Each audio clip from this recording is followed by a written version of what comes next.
Okay, session. Traveled with Atcha, went shopping. Okay. That's pretty much the whole night. Yep. So session 7, yeah. So you guys basically went to Blackpool. You hung out with Atcha. Some of you went to explore the amazing market that you didn't realize that it was a giant market underneath this really pitiful flea market above. What in the world is that?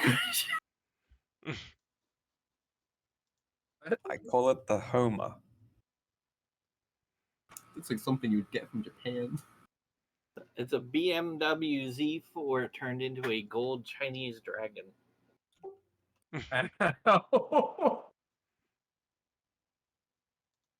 Well, okay, so yeah, you guys travel. So you guys travel with Atcha to the caravan along with Blackpool. You guys went. Some of you went shopping. Yurik, you negotiated with Atcha for an amazing deal, and he gave you a cut. Indeed, he did. And you also found out what that orb is about.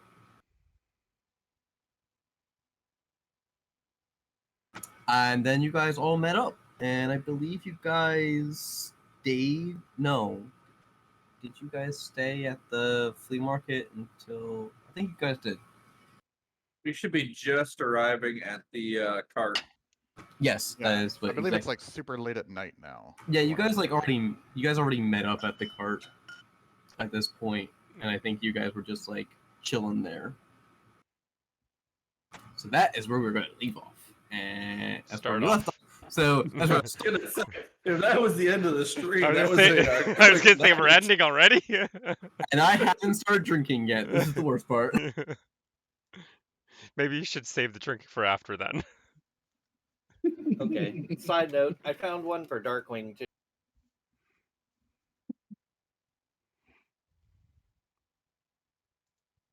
Okay. So, yep. So you, I believe Marco and Yurik met up. Atcha gave Freak the gold, his cut, and then you guys met at the cart. And I think you guys left off of... Yurik was actually... He kind of like counted the money. And that was about where we left off.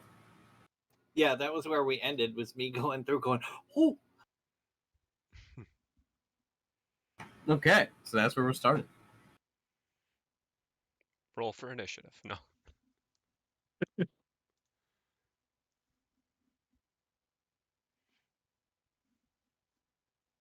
It's bedtime, isn't it? Yeah, it's pretty late. It's like, you guys spent a lot of time down there. So it's probably like, about 1 a.m. We should probably find either an inn to stay at or somewhere safe to hang out. And that's what you're going to say? You come back, you open up a bag of coin you creamed, and you just expect us just to be sitting here happy? You were gone for the entire fucking day. Yeah. Yeah, pretty much. I thought this was a quick shop. Wait, hold on. That's the wrong voice. This was supposed to be quick shopping trip. What the hell happened? 30th floor market is what happened. Yeah, not so Oh. quick to shop. So that flea market you see, that's a disguise. So if you guys need anything, they probably have it. I don't care how obscure it is. Do they have patience? Because mine's running out. I'm with this guy. I'm with Glam. What? You didn't They have might. fun with the elk and the horse while you were gone? While we were gone, I should say. I can only talk with Pseudo Dragon so much. I can't help it if you're not much of a conversationalist. Meanwhile, Fenlin's off, already sleeping in. Well, he doesn't sleep. He meditates or whatever, in the back with all the cages. Okay.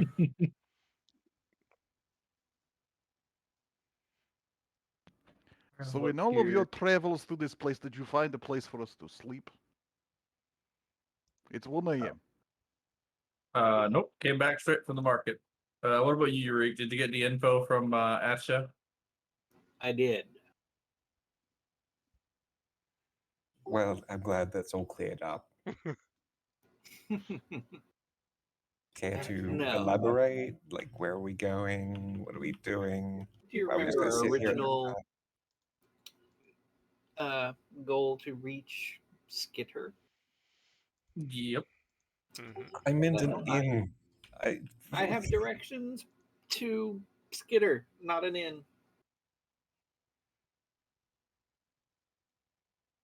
And why do you need an inn? Is the forest good enough for you? It is, but you guys seem so transfixed on going into inn places. I figured that's I where you don't. want to go. I'm happy with a tree.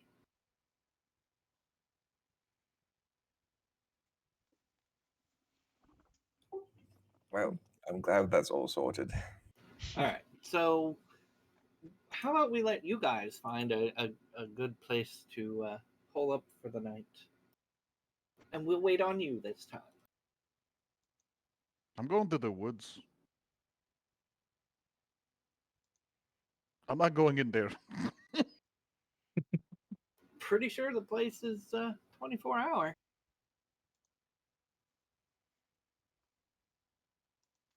Well, we can head outside of town and camp out. It sounds like a good idea to me. Yes. Definitely much better. I think that bird has been spending too much time in here. You start to sound like a spokesperson for it. I would have to agree. Bird wants to be inside. Something's wrong. Bird does We not leave. want to be inside. You spent all day underground. You can't justify that statement. He didn't want to spend all day underground. It takes a long time to get around in there. All right, well, let's head out. We can talk on the way. We leave. So now I got to suggest remember. A slightly south direction and then southeast. Was that the direction we needed to go? Yes. Yeah. Okay.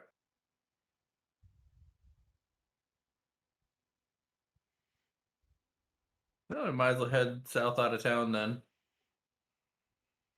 Okay. So you guys head out the same way you guys basically came in, but you take like an indirect path, kind of like leads into kind of like the forest. It is like in the forest, but it's still got like this path, dirt path that's softer, like before.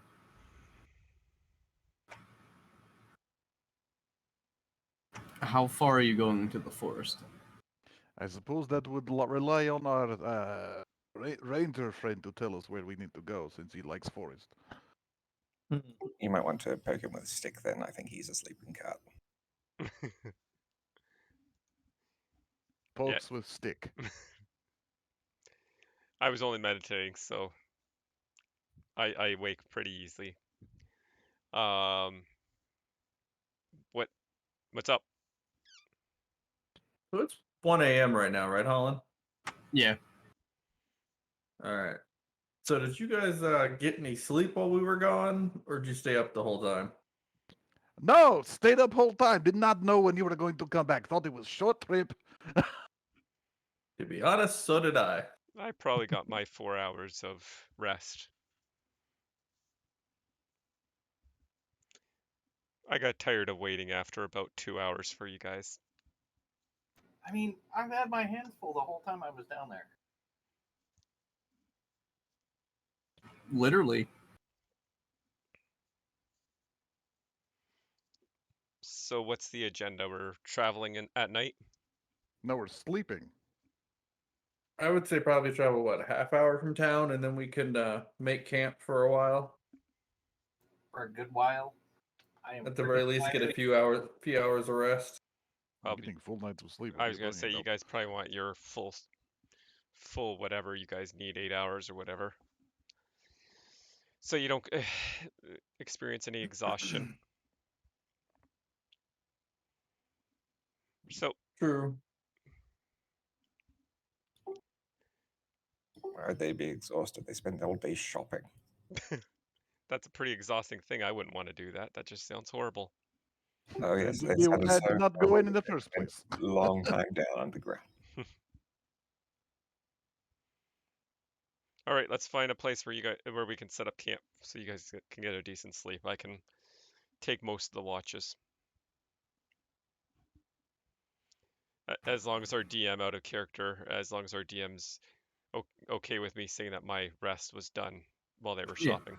That's fine. Okay. Nah, just this power game. Just say you've achieved transcended godhood all of a sudden. Yeah. So, So half hour from town and set up camp then in the woods. Yep. Okay. Half an hour. Okay. and I go look for a spot in the woods for us to set camp.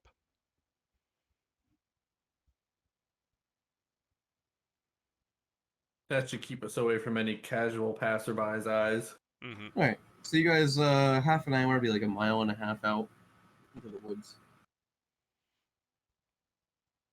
So I am now that we are away from the seedy town area. Before bed, I am going to, get the sprite out of his cage and give him his gear Okay. that I got for him.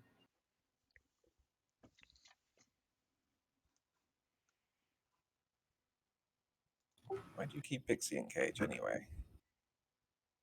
Because it would have been dangerous to let him out there. Just Releasing leave a him slave there. in the middle of that place probably would have been bad. Can you communicate with it? Do you speak Fae? Actually, they speak common. Well, that's just insulting. How do you know what its name is? Or even what to call it?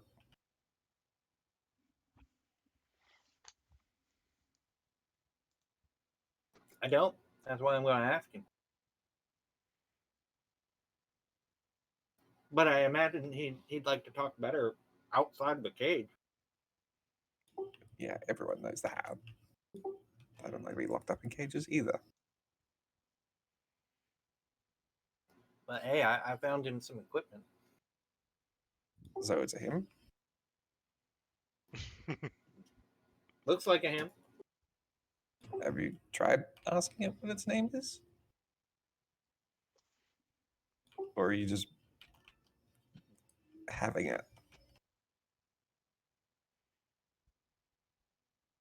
I'm confused on this relationship that you have. We don't have a relationship yet. I'm about to set him free.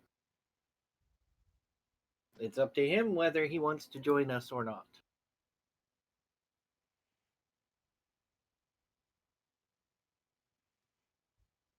So you're gonna open the cage. I'm going to open the cage, yes, and I'm going to say, here, you are now free. Okay. I also bought you some basic supplies so that you can get by. What's your name?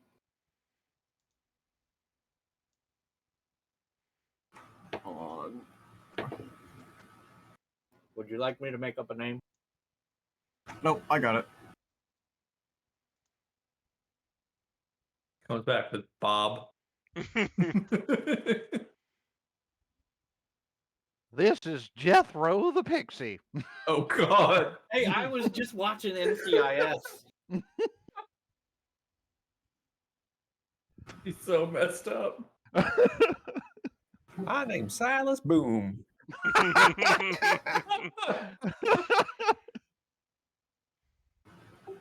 You see him. He takes the stuff from you, and he just looks at you. And in this very, very low voice, very soft, he answers with, where is it? Do a voice. Do a voice. I can't go that low. I How can't. am I supposed to get my immersion? Silas Boone. Hey, I'm the dude. I don't have a low tone to my voice, so. That's why you If I need a, had- That's why you guys need a microphone that you can adjust your tone. I don't have the equalizer software turned on. He responds with the name Cloudy Lace. Spell that out for me. Cloudy Lace. Lace, as in like the frilly stuff that goes around things. Hey Doc, yeah, you would think that's what they want, eh? Crossover. And that's the best fake name you could come up with? I'm assuming he's got a generator. Yes, I did use a generator. I used it like when you guys bought the stupid things. A good DM is a prepared DM. Indeed. And that ends my tale. I was gonna say, and- As the dragon just said. And any DM could wipe us all out, so let's not tick off the DM. I mean, I totally didn't sell one of the orbs that are required to summon Tiamat.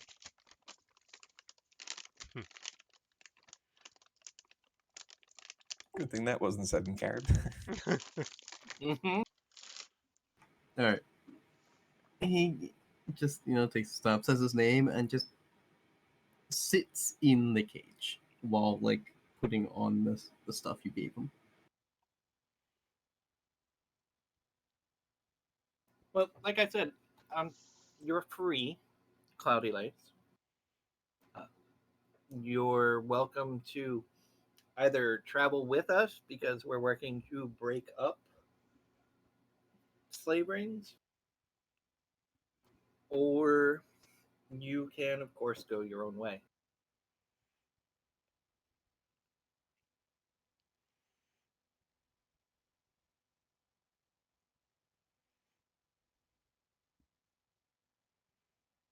Dramatic pause. He kind of, like, stares at you and just nods, like, in a weird, like, crisscross faction. And just sits there and keeps putting on his armor.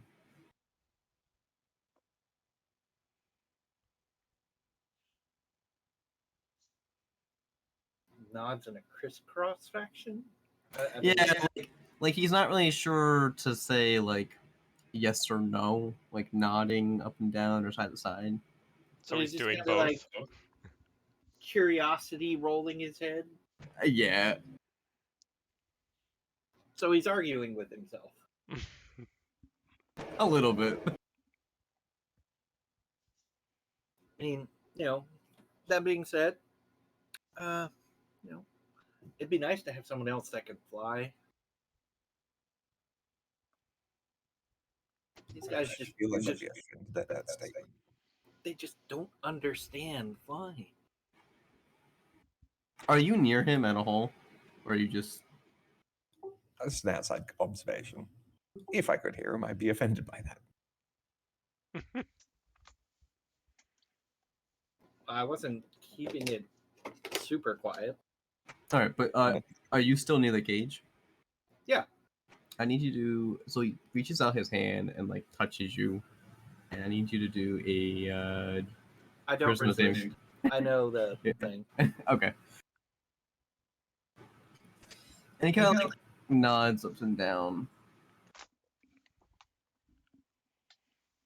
He can tell I'm good.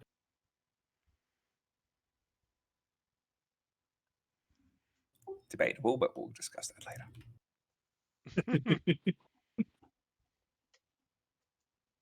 Man, I am sorry if I sidetrack. I am such in a good mood today. This is a good mood? He's so talkative today. It's a miracle. Well, probably because I spent the entire last session doing jack shit. Yeah. I was not expecting the last one to end up like that. Yeah, I really didn't expect it to take all night to get that done. It worked me out in the long run. Weren't you like also doing stuff for school or something? Yep.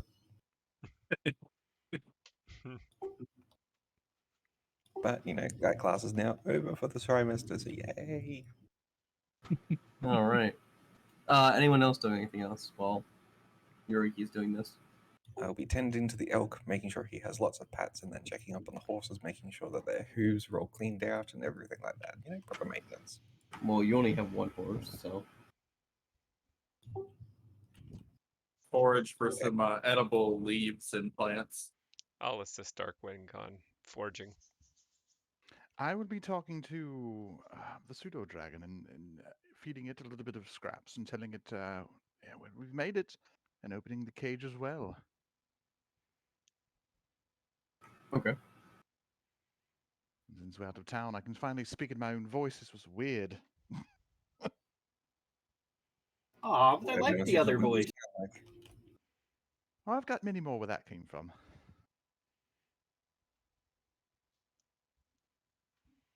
If things don't work out for you, at least we have you as good entertainer for children's party. Indeed. Can you juggle?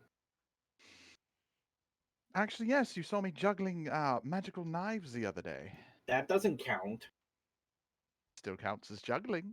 No, because you don't even need your hands. It does not count as juggling. That counts as a mental exercise. I'm just that good. Oh, yeah? And I repeat it. See, sorry, sidetracked you guys. Get back to your regular schedule. Stop. I am glad I'm in the forest foraging. So, it seems we've gotten out of this little mess we were in.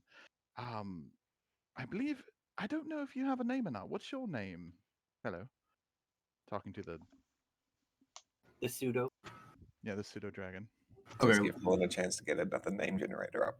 Mhm. I already have this one up too. It can Oh, answer. good. It can answer. I mean, if it didn't, I was going to name it. I had a name for it if it didn't have one. But it'd be kind of cool to get one. Telepathically, it responds to you and says Nadu. Nadu. Very nice. Nadu. Wonderful. Knockoff brother of Natsu. Dragon. Does it run around with its hands behind it? Oh god, it's a spawn of Naruto and Natsu, isn't it? Oh dear. Oh dear. Does it have 9 tails? It's not that kind of nine tails. But it Wait, does what? have 9 tails. Wouldn't that be his fox? Leave me out of Well. Leave me out of this. So, much like we had our friends say over there, we're not in the actual slavers guild, whatever this is. We're actually trying to break it up. So you are welcome to come with us. I mean, so far you've been a wonderful companion. If you'd like to see a little bit of adventure, maybe free food, stick with us. You also have the option of not. He responds telepathically. He responds because he can't speak. Right. And he says, "I've only been with you about a day or two, Mm-hmm. so I'm not really sure."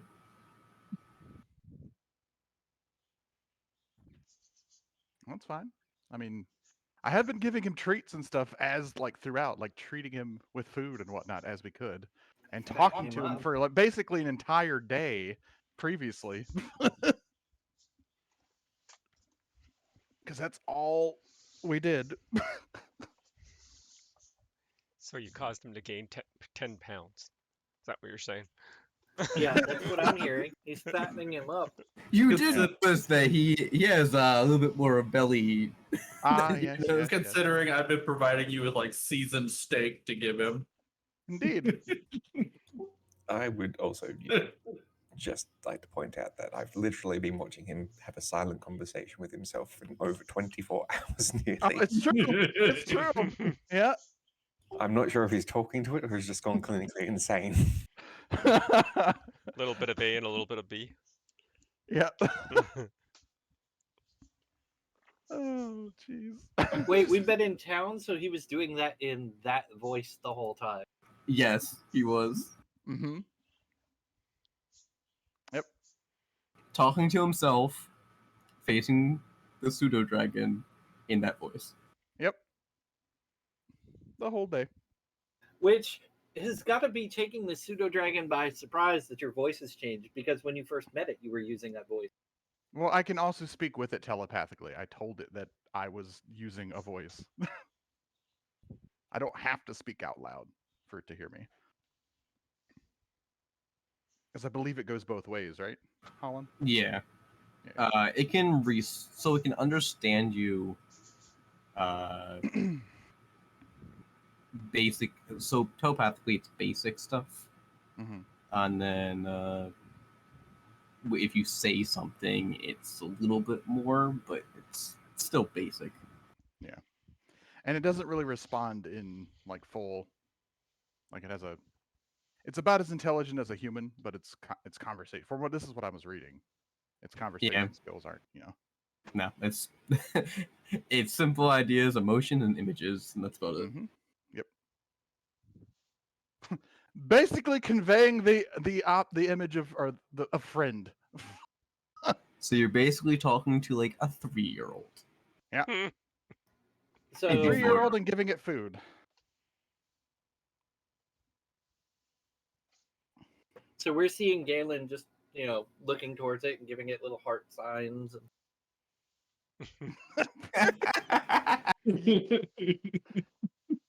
Looks over short. Don't judge me, all right? While giving him Let's scraps of dragons. While giving it scraps of food, you're giving it little heart signs and It's like, encouraging it. it's better than trying to shove berries up its ass. I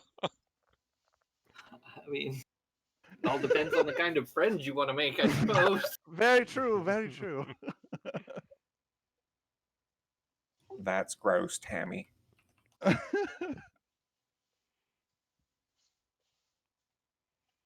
Okay, so you guys are communicating with your things that you got at the auction.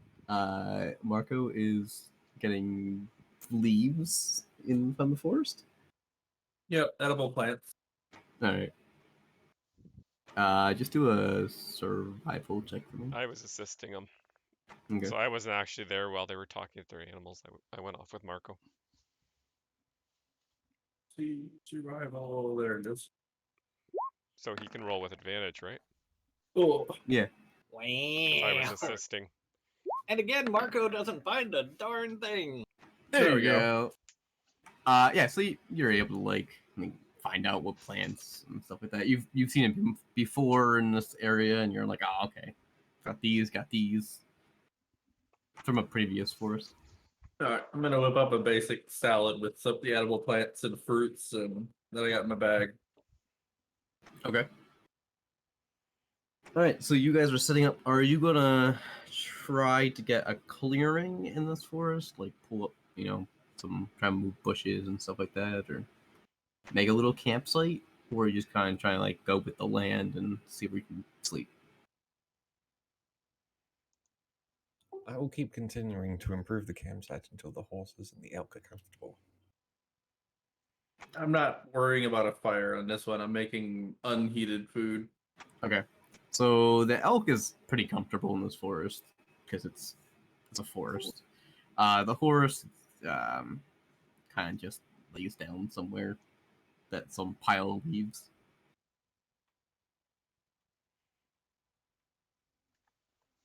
What was that? He stood on a pile of leaves. Well, yeah, he stood on a pile of leaves and kind of laid down a little bit. So the pile of leaves is his bed. Pile of leaves is sus. Let's burn it. Right, well, if they're comfortable, then I'm comfortable. All right. Anyone I'm going else? to make the rounds and hand Glare some fruit for the elk and the horse, and hand some dried meat to Galen for the dragon, fruit to some diced up fruit to too many names that I haven't used in a week. Eureka for the pixie, and then I'm gonna open the fox's cage and give it some dried meat. Honestly, And then how, sit down and start eating. how could you forget my character's name? Forget. It's a lot of names in a row. close Shut to up. your own. Shut up. Just put up the stream and you'll see all the names right in front of you. Or I just throw up roll 20 and it's right there at the bottom. So I Shh, gotta I'm throw trying to this get roll. my viewer count up. Okay, so you guys grab all the food that Marco ate it. Are you guys doing what? Oh, I guess Fenlin's doing watch all night, right? Yeah. Okay, so you guys can get some like proper sleep if you want to, and just go straight. Yep, let's go. Sleep, sleep, sleep. Yep, Okay. I'm gonna pass out once I finish eating. Yeah. So Hoping the fox decides to stay, being I can't communicate with it like the others. I've just been bribing it with really good food. Fox has just been like just chilling around. Okay, so Fenlin, I just need you to do a perception check for me. Will do. Make it a good one. Yes, that's a good one. Okay. So nothing really happens during the night. You know, occasional deer, elk wander by, occasional wolf in the distance howling, stuff like that. Normal forest adventures that happen there. And so you guys sleep through the night. You're 8 hours. And so this would put you about, let's see, you got half an hour in, so half an hour to do all of that. So it'd be like 10 a.m. when you guys wake up for the full 8 hours.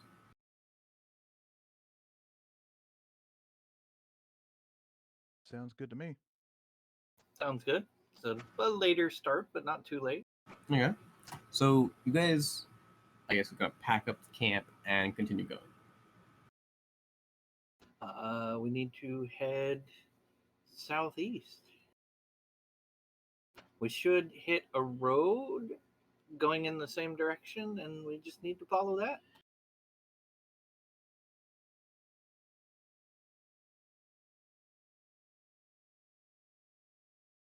So you continue going through the forest, and you eventually do hit this road.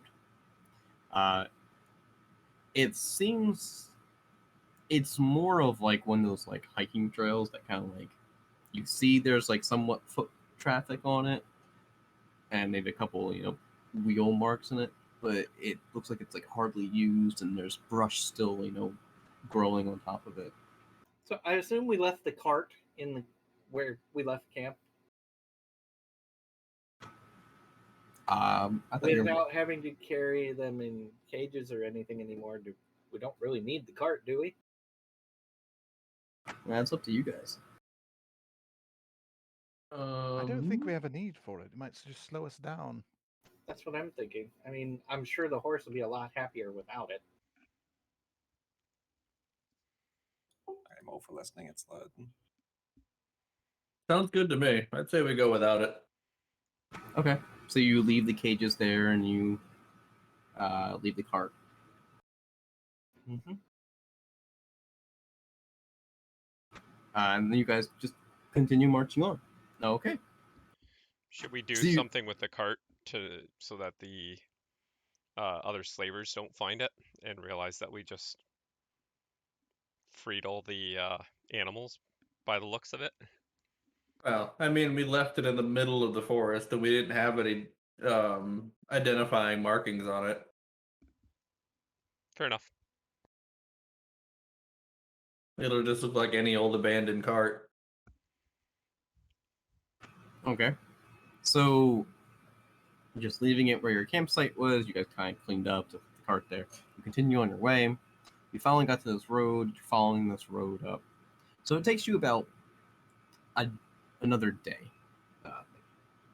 to follow this road, and you notice that the forest, there'll be small open patches with like mini gardens and like a little hut nearby, like a what's those things called? It's for storing food. Whatever it's called. Root cellar? No, it's I think it's a sill. I think of the right word. Somewhere around that.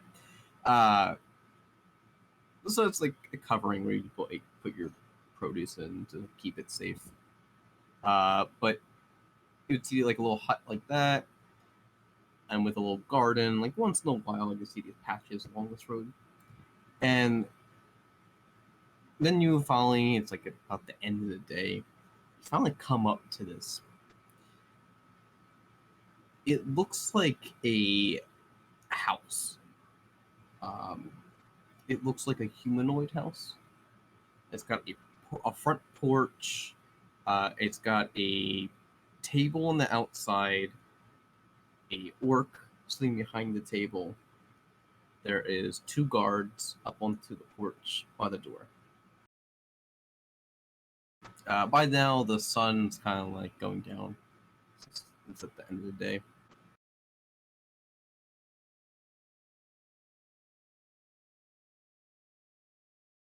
You'll have to excuse me for a minute. My kid's screaming at the top of his lungs. Okay. Roll for initiative. So you guys see this in the distance. What are your plans to do?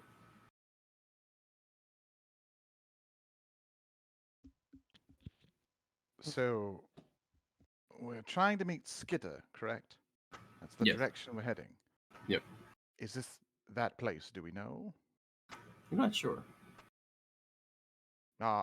Since we've been going through the woods, do we have any idea how far away it was supposed to be? Like we're going through the woods, our ranger should be able to track like how far we've gone, maybe. Are we Yeah. anywhere close? Yeah. So Fenelon would have known, because you guys are going to a forest, that you guys went through like about a day worth of travel, and should be getting close. Concerning Yurik said, follow a path, and it will lead you to Skitter's place.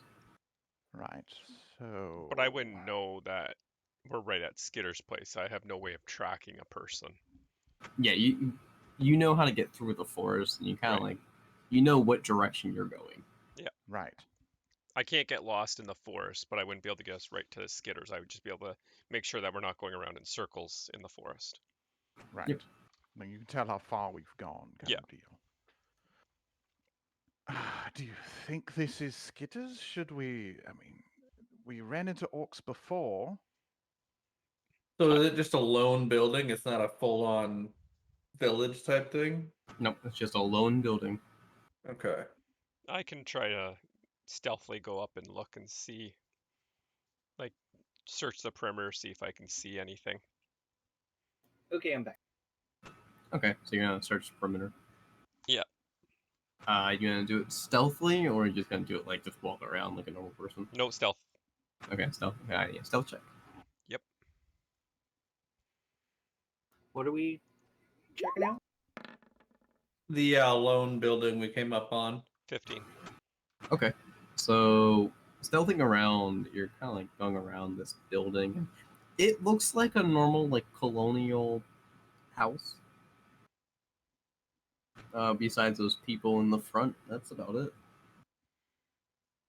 So there's only people in the front, but Like you see, there's like it's has a little height to it because there's a porch, but you see like the windows all around and everything like that.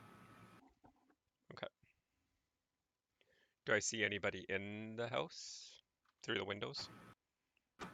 How far are you getting, or how close are you going to the house? Like, are you going right up to the house? Well, So- is there people outside that you said there's people outside the house? Yeah. Then I'm not going to get too close because I obviously don't want them to see me. Okay. So How far is the forest edge from the house? It's right next to it. Oh, okay. do I see a route where I could like be tucked behind trees and stuff to get to a window without being seen by those people outside the house? Yeah, you can go around. It's pretty easy. Okay, then that's what I'll do and try to look into one of the windows without being seen and see Okay. if I can see anything. Okay, so do a perception check for me. I will. Okay. 17. So, are you on the right or the left? All right, Which I'll go left. Sure, let's go left. left? Okay. Left is it looks like it's a study room, lots of books on the bookshelf. You see there's a couple people in there reading. A lot of them are dwarves or elves. And we weren't given a description of what Skitter looks like, right? So we have no idea. Nope. You have Okay. no idea what Skitter looks like. Okay. So I would just go back to the group, say there's people reading. Does it look like a family reading, or is it like just a bunch of people? It's just like a bunch of people. Like it's kind of like a mini library, like a Gotcha. one-room study library where people are taking off. Like there's tables around, they could with some chairs, and it would be like, kind of like reading a book. Okay. So I would just relay that back and let the group decide what they want to do and how they want to handle this. Is it a school? Sounds like a small school. The important question. So I've muted from Discord, so that Well, the no way to group find can't out. hear. Knock, knock. Did Dark You find didn't enough? see a bunch So of Doc, weapons hanging around, right? Holland tends to. Well, as long as it's not a magic school. Sorry, I think they were talking to me. Did I see weapons? No, you didn't see any weapons. I did not see Alright. weapons. I'm just gonna stride right up to the front door and knock. Holland's pretty easygoing when it comes So to coming up food to the and front door, you edibles, have the table in Doc, front of you so with the I orc think we sitting were down, okay. and you have the two guards outside the door. The two guards are elvish, because they got the nice flowy armor and thin and painted green. And the orc, when you're walking up, he says, "Halt! You do not belong here, travelers." Yeah, we got a little off course. Where am I at right now? Kind of glares at you.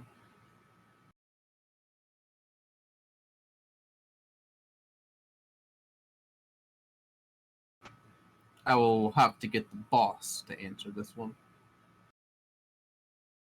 I mean, are you not sure where you are? And he responds, "This is a place you're not supposed to be." And Okay. The sooner you answer me, the sooner I can get out of here. so at this point, you guys are like talking, and I'm the only one that said I went up there. yeah, so you're the only one that's up there, and I don't know how far the rest of you are backwards, wise. I'm gonna stay hidden in the woods. Watch the Okay. turtle get in trouble. Yeah, we're in the woods, just like not seen. Should we have done like a stealth check or what? We're Yes, just yes. You guys need to do self checks if you're hiding in the woods. Does my stealth from when I went up to the house stick? Yeah, Or that's should I roll again? no, you don't. Ooh, that was horrible. Your rogue sucks at stealthing. Apparently. It screws me every time I try and stealth. It's Oh, sad when the no. ranger is better at stealth than the rogue. Somehow your sorcerer is better than stealthing than the rogue. I need to get Technically, it's a sorcerer still disguised as a rogue, stealthing better than the rogue. Is Glare staying in the forest or coming up behind Marco? Good question. What would he do? He'd shape change into a bear. I have a bad feeling. He would definitely be walking up towards it because he did make mention of a knock knock and the fact that we're going to explore a house. Okay. Okay, So yes, he would be behind you. so the pseudo dragon, none of you see. Because he rolled a nat 20. Yeah. He is gone from everyone's sight, apparently. Well, hiding somewhere. I imagine the sprite is too, since he can just turn invisible. Yeah, I need to roll for Sheaf. Yes, if you want to roll for shoes. I don't have that one. Okay, so he's pretty well hidden. Somehow Doc, he are is you talking all about more Yurek hidden than with the his rogue and the sorcerer. Horrible stealth rolls, yeah. and, Sure. Fox. and the ranger. Yeah, he is pretty tiny. Now, So what is Glare going to do? Yurik does have the ability I to think hold he's just his standing behind me at the moment, right? wings Yeah. right And down what to is his the elk body, so doing? they don't stick out much. He says so. Elking about. All right, I'm gonna unmute my Discord Alright, now. the elk sees everyone else kind of high, so he's gonna try to. Okay. Just acts natural and everybody ignores it Well, because it's an elk in the woods. Or that, or the elk would be with the horse.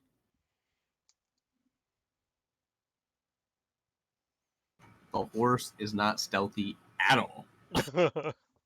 Completely just like not at all. He rolled lower than the rogue. Oh, not one. Close. It's a 3. It's a horse. What do you it's mean? not I rolled a 2. But you got a +6. I mean, it could technically work. The giant turtle could have a horse walking next to it to help carry things. So that's the only thing they see. A turtle and a horse. Okay. Well, and Kaisis as well, right? Wow. And And Glare, I should say. the- Glare, The yeah. two that can't stealth for nothing. Okay. So Marco and Glare is up at the table. Am I correct?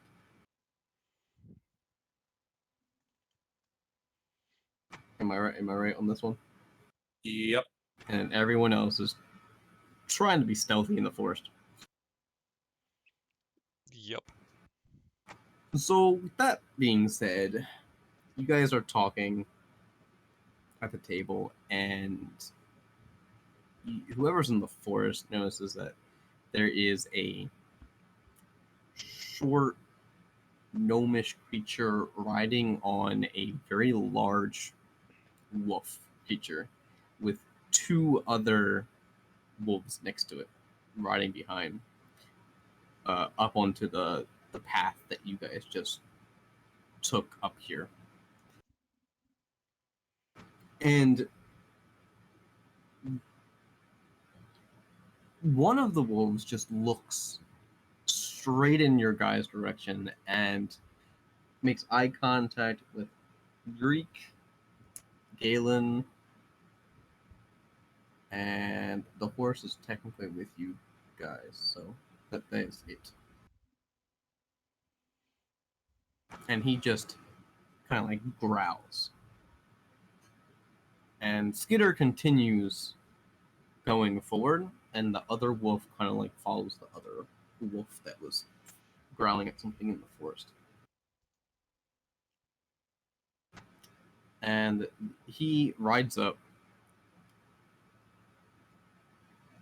and just looks at both of you and Claire, Marco and Claire, at the table.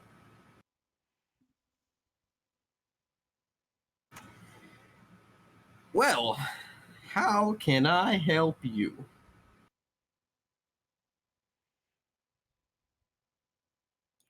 Yeah, Marco. How can he help us? I have a feeling Holland slipped up and said something he didn't mean to. He did. I did. I'm Yep, trying to he did. disregard it. Because we Um, shouldn't know it's Yeah. Skitter. Yeah. Trying to decide what I'm gonna do. We have to We pretend we don't know. we just got off track from where we're headed. Just trying to figure out where we're currently at.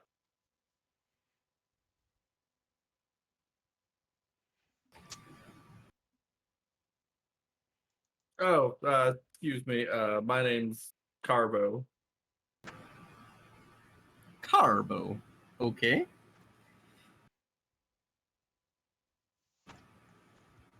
And your name? The guy looks like Claire. My name is for those who I can call friend.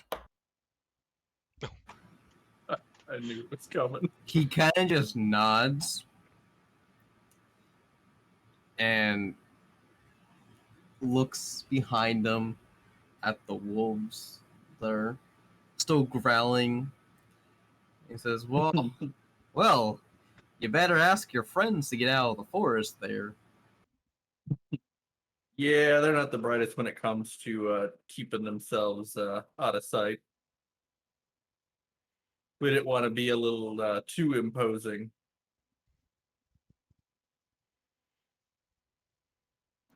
So, I can hear this. any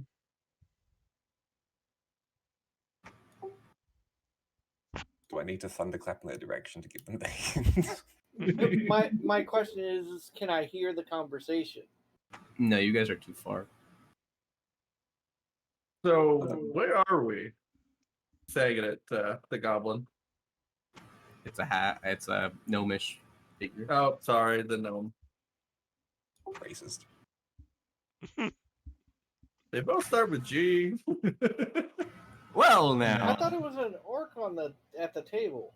orcs at the table. The guy on the wolf came behind him. Yeah. Well, what can you? Nobody said what race he was. Yeah, you Oh, I did. didn't Yeah, know. Holland did when he was riding up. When he was riding up, I heard him call him Skitter, and that was it. Then No, you before lost. that. Yeah, he before that, described he it was said a gnome. Before that, he said it was a gnome on a wolf, followed by two other wolves. Yeah. I just remembered incorrectly and called it a goblin. Well, now this is my house. We were looking for a potential business partner in this general direction. I don't know if you could help us get on track. We're looking to do some business with a guy by the name of Skitter. You're talking to him. Ah. Let's see. I gotta scroll back and see. So Was it? Never mind. I can't say anything. Was it? What was that guy's name that originally told us to meet him? Barkus. Don't Marcus, there we I go. don't know anything. There's so many I'm names. acting as a note reader. Yeah. So we were sent to meet you by a common friend, Varkas.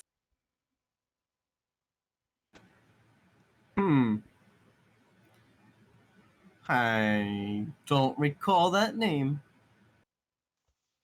Hmm.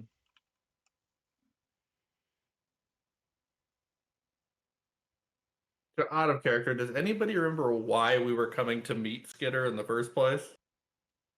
It was so long ago that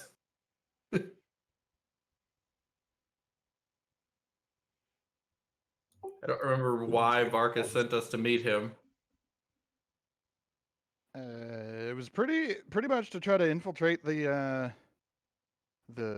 underground slaving trade and shut it down because they were wreaking havoc across the whole area. As far as I know, that's why we were sent to him, and he's the connection to get into that. That's what I thought. That's right. So anywhere that we could talk in private? He looks around and he's like, well, right here is a great place. We're all still in the woods. It's still just you two. We don't know what's going on. Yeah. Well, I'm going to turn around and just yell out to everyone, oi, they know you're there, come out, just don't be an idiot. Slowly walks out as Gustav and just looks at. No, I'm not going to say that. Never mind. Because I know what would happen if I said it. Never mind. Just slowly saunters out of the woods.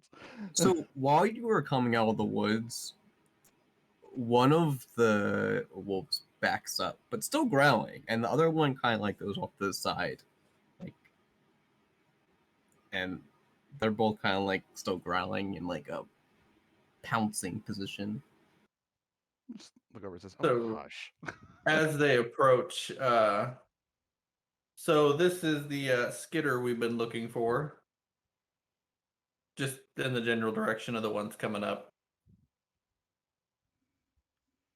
Okay. So, well, now, any other names that you want to give me? You can have Steve, John, probably even Gustav. We can even sell Gustav to you. I can Not for I can sale. tell you my name, but I'm not going to give it to you. I need to find my goddamn notes. So, Marco, at this point, when he's talking to you, you notice that, like, you can tell that he can see through your bullshit of, like, your name. He rolled a nat 20 for insight. And, like, he definitely knows, like, that is not your name.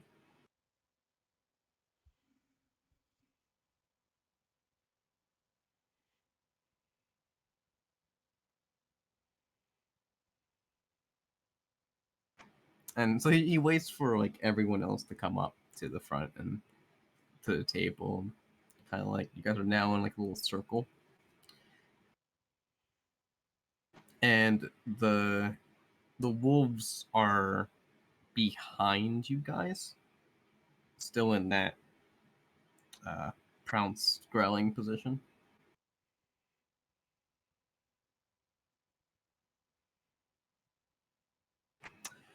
Well, I'm gonna say it again. Any other names you want to give me? My name is Urique.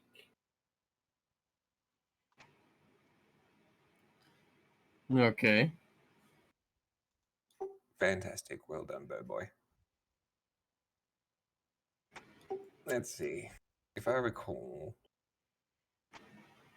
But there I was someone wasn't. that we met at the port who signed off an invitation for us to come over to this side where we went into a market system, and then we came over to this particular way. Someone mentioned that we made a business deal with someone like yourself in order to infiltrate the markets, in order to shut them down because they were against it as well, and hired us to do so.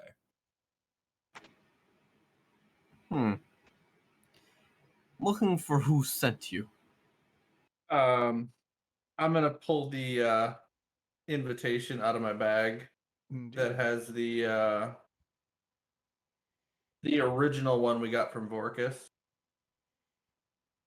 That was signed by Omen Keeling, was the name at the end of it. And I'll hand him that. He looks at it. It's like,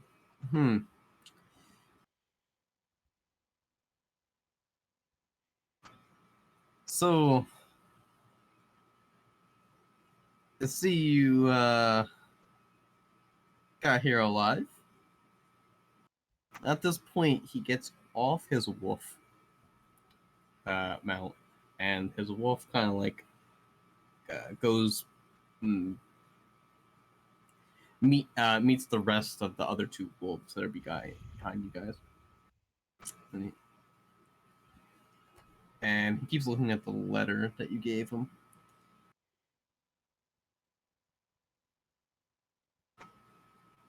Who was the guy that you met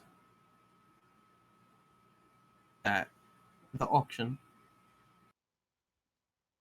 It was a man by the name of Atcha. When you say that name, he kind of like nods, and he uses his fingers and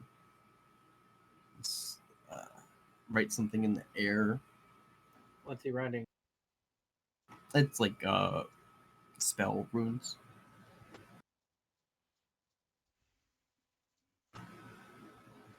All right. Once I get a response from Atcha, we'll figure this out.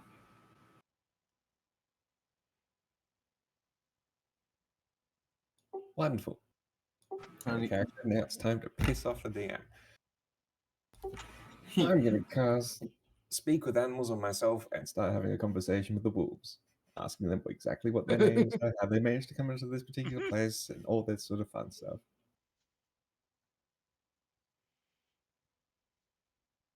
You're gonna try and talk to direwolves? Really? Yeah, why not? Okay. It's your fingers, toes, arm, neck. What Oh, do you and, think talking with animals is shoving it, like my hand into their mouth? Like, No, but they have really big mouths. While he's doing that, I'm gonna motion for Sheaf to join me and go into my bag. Okay. The fox just hops into your bag. Just Yep. like, no doubt, just boop. I don't feel like leaving him in the forest.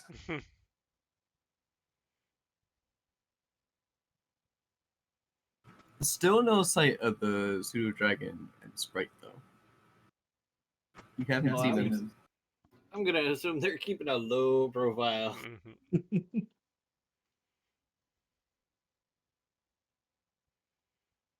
So here he says, "Oh, okay.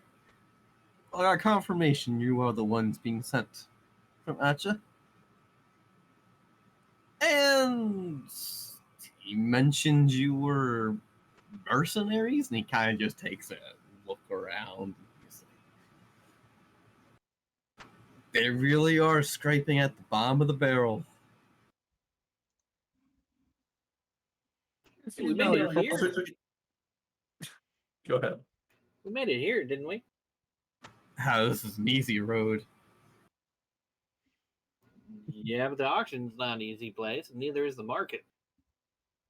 Nah, market's okay.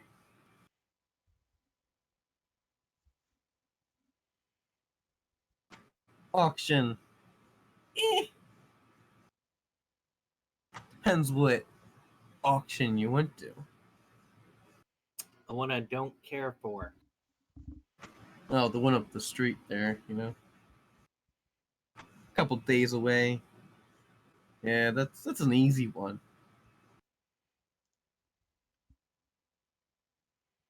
But What do you say we get down to business? all right. Well, I just sent you. Did he tell you about my terms? Nope. All right. That always seems to be something that people leave out of conversations. All right. Or we Yeah. keep going. You have to earn my trust. So before we keep going, because I really want to know, did anything come about from what Kaisis was doing with the wolves? All right. So you can speak with animals, and you try speaking to these wolves.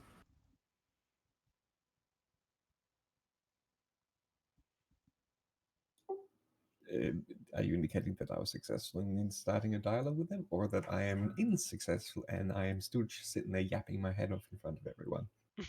Give me a moment. I have to roll some checks here. Do a persuasion check for me. Oh, you actually want me to roll a dice this session? Oh, Yeah, I know, right? How dare you make him roll dice? right. Not even sure if that cast right. It did. Lovely. Yep, 11. Okay. So all of them but one actually kind of looks at you. The other two are just like, no way, still gonna do my job. But the one just kind of stops growling and kind of looks at you. And in a wolf manner says, he is my master. I do what he says. I don't think that was any question that I asked. I literally asked them, what their names were, what pack they were part of, and why they are here. Well, I guess that would answer what pack they're part of. The name wise, Pushing all of the names tonight. his That's why I said it would piss off the DM. All of a sudden, conversations with a random animal that he didn't have anything to do with. Let's go talk to a random animal. Why not? Hey, I'm a druid, and if you put an animal in front of me, I'm going to talk to it. Even if As tries long to as eat it's me. not trying to eat his face. Then I Okay. eat it. He responds with the name Alder. Nice random name generator. Mm-hmm. Fantastic. And out of character, now that we've established a name, we know he cannot die because he now has a story and a backstory. Them's the rules. That's not how this works.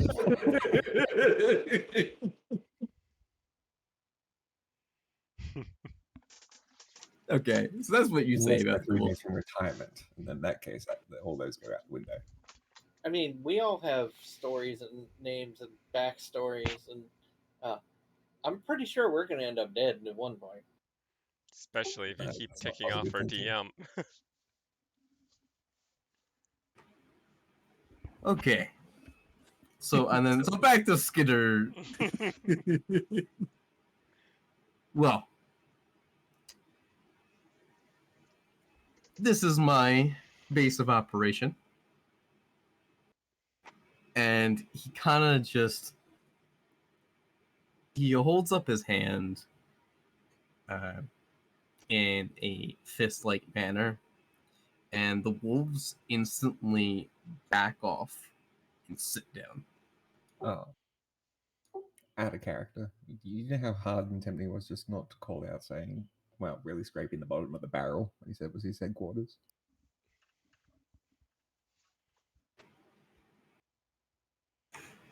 So he says, all right, so my terms are simple. Earn my trust, and of course I will earn your trust. And then we can make a partnership. So what have you got in mind? I have 4 tasks, and they're pretty simple.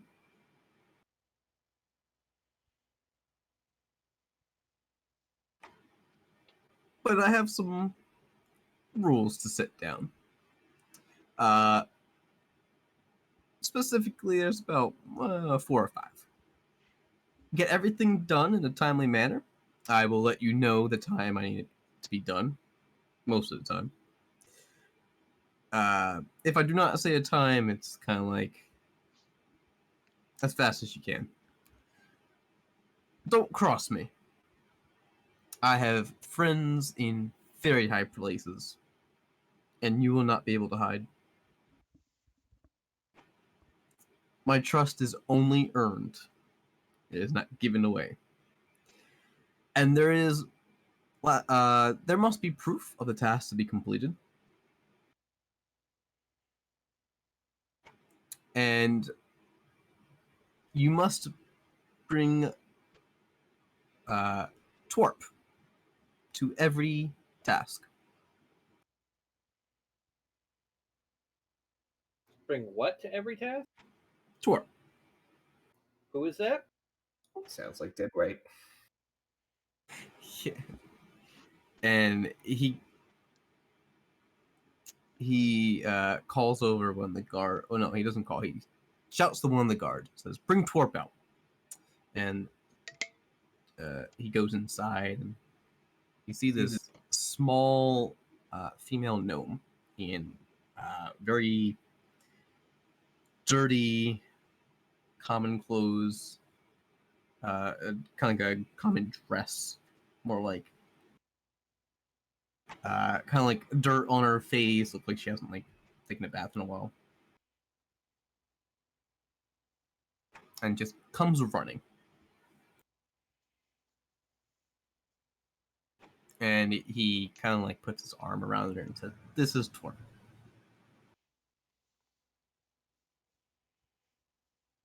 Okay.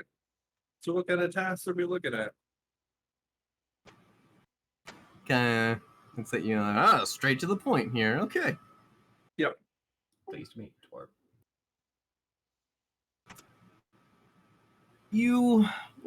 Your first task will retrieve a very important object from a man that stole it from me. Do not open the box when you find the object. Twerp here will carry the object for you. And all you have to do is bring it here. Wonderful. How are we supposed to identify something that we cannot open the box to without opening the box and checking the contents of it to make sure that it is indeed the item that you want? Twerp will know. What size object are we looking for? Oh, I don't know. It's maybe the size of your head. So incredibly large. Gotcha. Sorry, that's my ego. Any details on what this box is gonna look like, or Not really sure. In the event that, let's say, it's under the protection of someone and they in turn decide to open this box, would the contents of it pose any danger to anyone in the vicinity? No. Wonderful. so in other words, this is purely a trust exercise. You're saying this in character? Yep. He kind of like nods. Like, yeah. So What if we- basically, you want to know if we can carry out a task without getting curious. Definitely.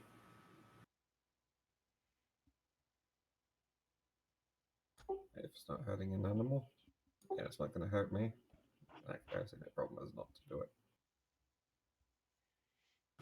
The man that stole this item from me, his name is Kaiser Vacarum.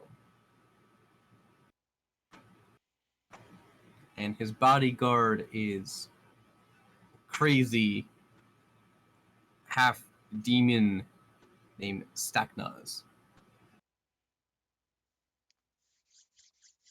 Okay. So where are we gonna find Kaiser? You will go to his house Okay. and retrieve it. I don't know where he keeps it, but I do know the object has not left his house. Okay, we're still talking about the object. I thought this was the next task. You're going to ask us to murder him. I don't care how you get the object. If you want to murder him, murder him. So are these tasks gonna be one at a time? Yes.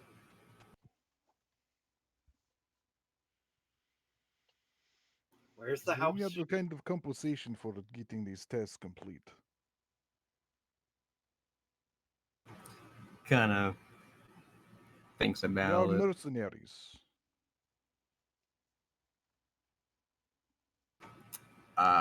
Roll persuasion check for me. I would love to. I'm glad someone thinks about money because I'm not the kind. Wait, make sure I got the right. Yeah. Yurik's over there like, do I need money? Of course you need money. I always need money. What are you talking about? I'm a thief. I always need more money. Okay. 21. Okay. So kind of looks over at you like, all right.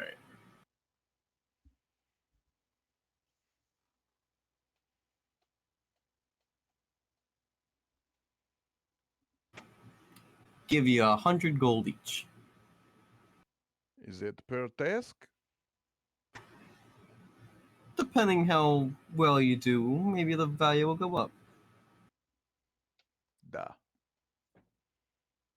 Agreeable for me.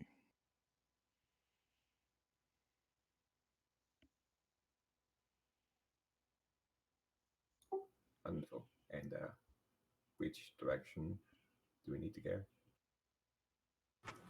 He goes over to the table with that. Were we at the table? Where the hell were we standing? You guys were at the table, but he wasn't near the table. Oh, okay. You were somewhere around the table. You guys were like basically in front of it in a circle.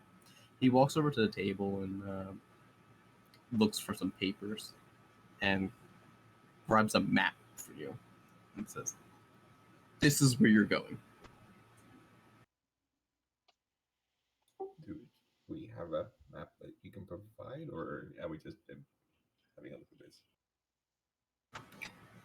Kind of rolls his eyes. And... I'm talking to you directly. Like, can we see this map, or? Oh, I don't have a physical map for you guys. Damn. There's no maps that I provide. What are you talking about?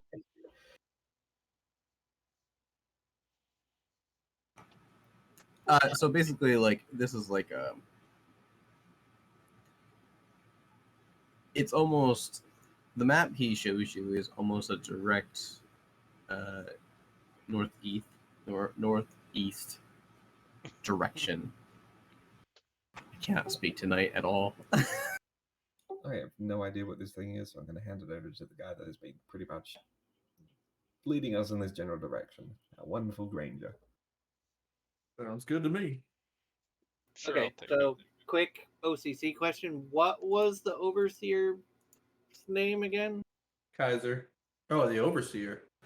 The The man. one that's gonna go with us and carry the object. Oh, Twerp, not twerp. twarp. Twerp. I'm gonna call it twerp. Twarp. It sounded like twerp to me. It basically is twerp. It is twerp. See, look, he spelled it.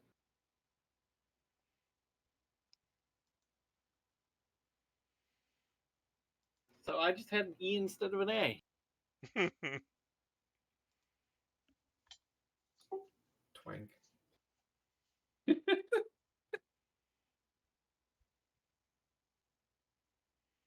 All right, so I'll look at the map and lead us off.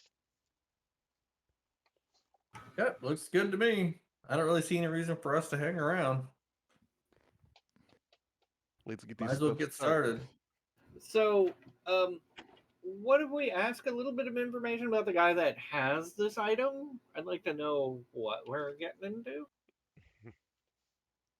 Is he a mage? Is That's he true. a ruffian? Fair. There's He's not different very precautions comfortable we with need us. to take here. We He's a don't- collector. What is A his name? collector of Magical objects, we'll say. crap. And we know he has a guard that's a half demon. So is that just the captain of his guard, or are we talking a full-on guard force? That's his personal bodyguard. But yes, he does have a couple other forces.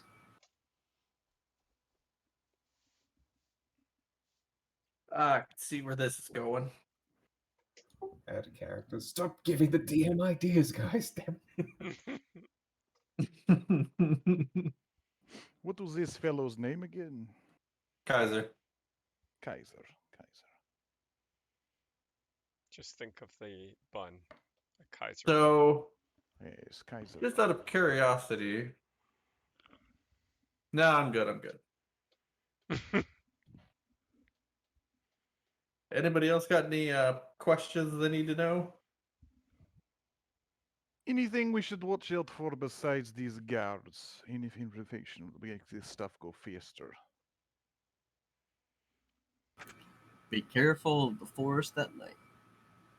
Forest at night. Is that anything like don't pet burning dogs?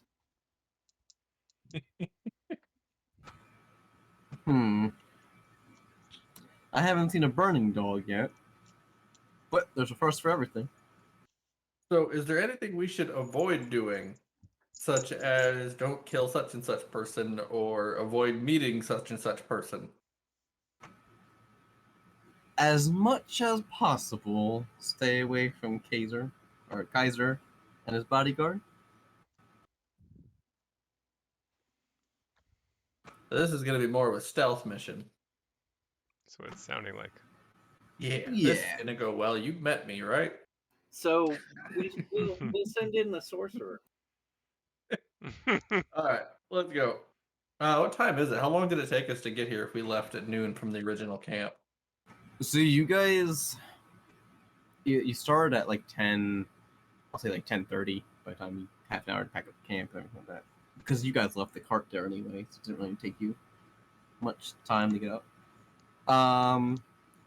Guys took it. So it's probably like 10:30 when you got there. 'Cause it's a full day. So it's probably almost midnight now. Or not, maybe a little earlier than midnight. Probably like 11 p.m. All right.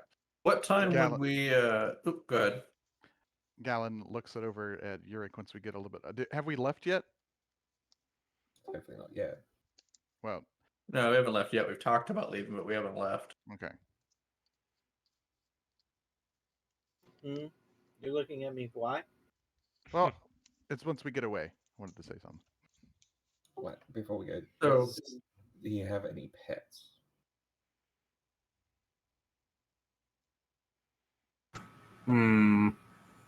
Not that I have sold him. Ominous. And then I shall rummage around in my backpack for a quick second and pull out 3 portions of meat and say, give that to your dogs. They will appreciate it. He kind of grabs them and just throws them at the dogs, and they kind of like catch him, jump up, catch him. Wonderful. It's so adorable.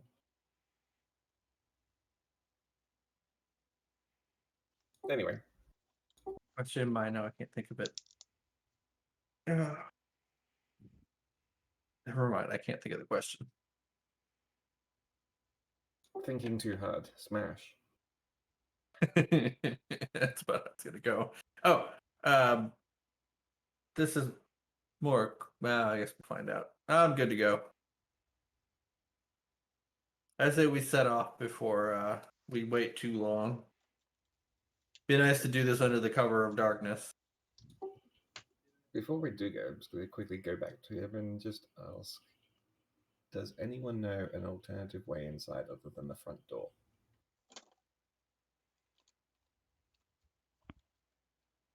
He has a valid question.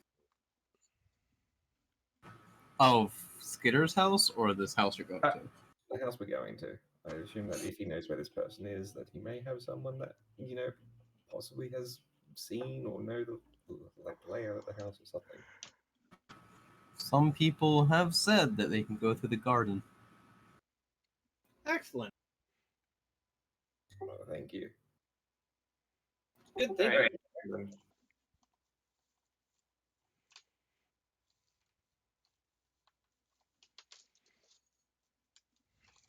Anyone else got anything before we decide to head off? I can't think of anything to ask, so nope. Wonderful. With that, let's just start walking out. Goodbye. I'm gonna make for the front door. We'll be back. Okay. With box and toy hand. Okay, so you guys walk off, and Twerk follows you.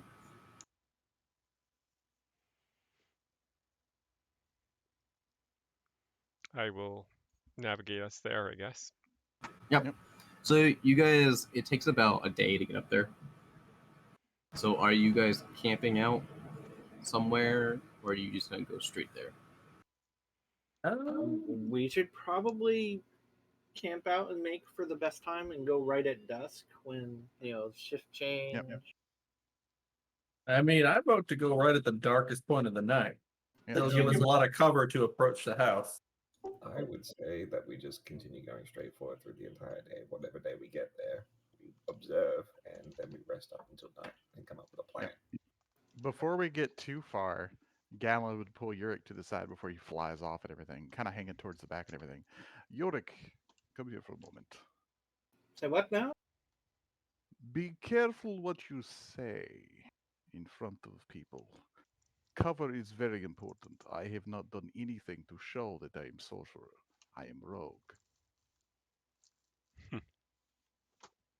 Oh. I just said the sorcerer. I didn't point to you or anything. Exactly. So now they know we have one. Or they think we have one. Just be careful. I know it is new for a lot of people within group to keep pretenses up, but I make this kind of a thing that I do to keep people guessing. That's Good fine. to have. I was Good not to have. going to point you out as the sorcerer. It's fine. Just keep in mind in future. The group's fracturing. We're doomed. Group's not factoring. That's in his nature. He's distrustful of people. Yeah. Oh no, I'm just having a go. Yeah, I actually. Yeah. But yeah, like since we started on this thing, I haven't really casted anything. It's all been just like daggers and yep. Yeah, he's been undercover. He's completely hid himself. Yep. I'm sure that should some sort of situation arose regarding that one, you could always just do something about it. But that's a later problem. That being said, I can kind of mimic sorcerer abilities now. Yep. Wonderful. Thanks for nominating yourself to go in first. I was more than likely. Technically, he probably was going to be the one going in first because he's the stealthy one. Well, the turtle probably stays back. I'm pretty sure I'm the only one here that was a professional thief. Right. Well, backstories aside, do we have a decision on what we were doing? Were we going for Plan A, which was to go and rest halfway through and then continue on from dusk, or Plan B, which was to pretty much force march to the entire way there and then observe and rest for the night? I go for B. Base it off what time we get there. I go for A. I think we should rest and then, make our way there.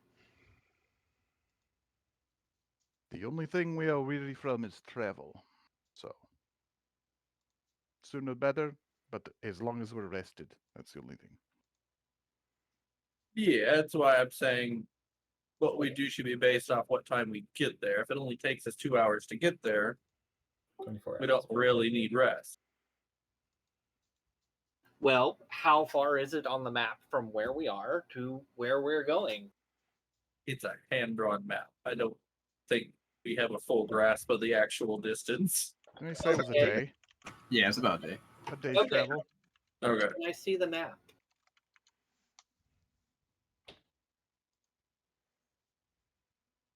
Can I see the map? Jack. I'm asking, but who has the map? I have the map. Here you go. That'd be fantastic. Can I see the map? Okay, so hand that over for a minute. I'm going to fly up, straight up, and looking at the map and comparing it to the lay of the land. About how far do we have to go? It is approximately 24 miles. It's approximately how 24 miles, 25 miles. Yeah, it's a day's worth of travel. Okay. When he flies straight up, I'm just going to make a general observation. Just wonder, do bird people have natural sky predators?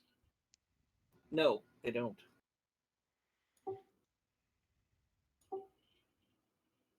Because it'd be kind of funny, just watching him go up one time, just this large, giant eagle just take him out of the air.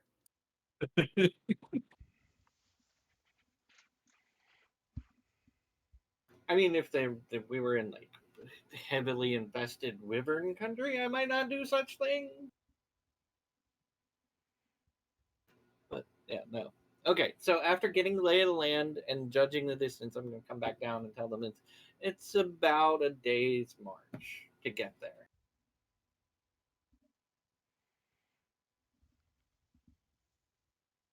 Well, one foot in front of the other. Yep. How about we get going and decide on the plan when we get there? We got plenty of time. I mean, I can glide all night. It doesn't bother me.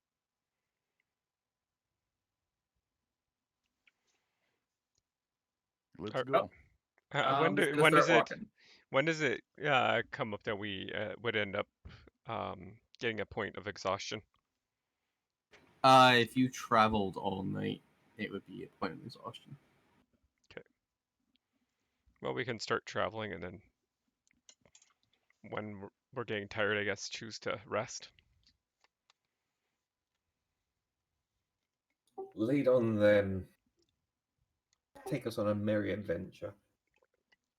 Is Christian leading since he has the map now? I mean, since yeah. I've He seen never gave it back. yeah, I have to get it back, but I was pointing out the direction on the map, which I probably should have said. Okay, so we pointing out the direction of the house and the lay of the land, what way we're facing. Let's get started in this direction and point in the direction we're supposed to go. Alright. And if you want, you can have the map back. I've got a pretty good judge of it now. I could take it, sure. At this point, like Twarp's just like, oh, like just sighs and just like disappointment of like how long it takes you guys to get started. Believe me, Twerp, I'm in agreement. Lead on, Finland. Off we go. Alright, so you guys are able to like travel through this place. The forest's pretty easy to get up there.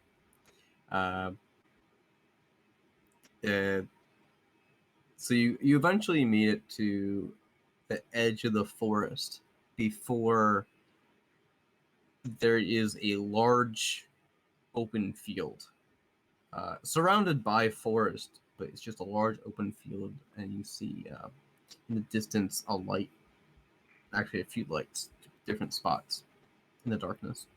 Oh, why has it got to be an open field?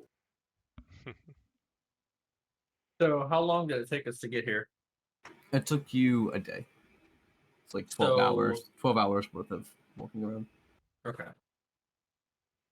So that puts us at 1 p.m., so right around noon. So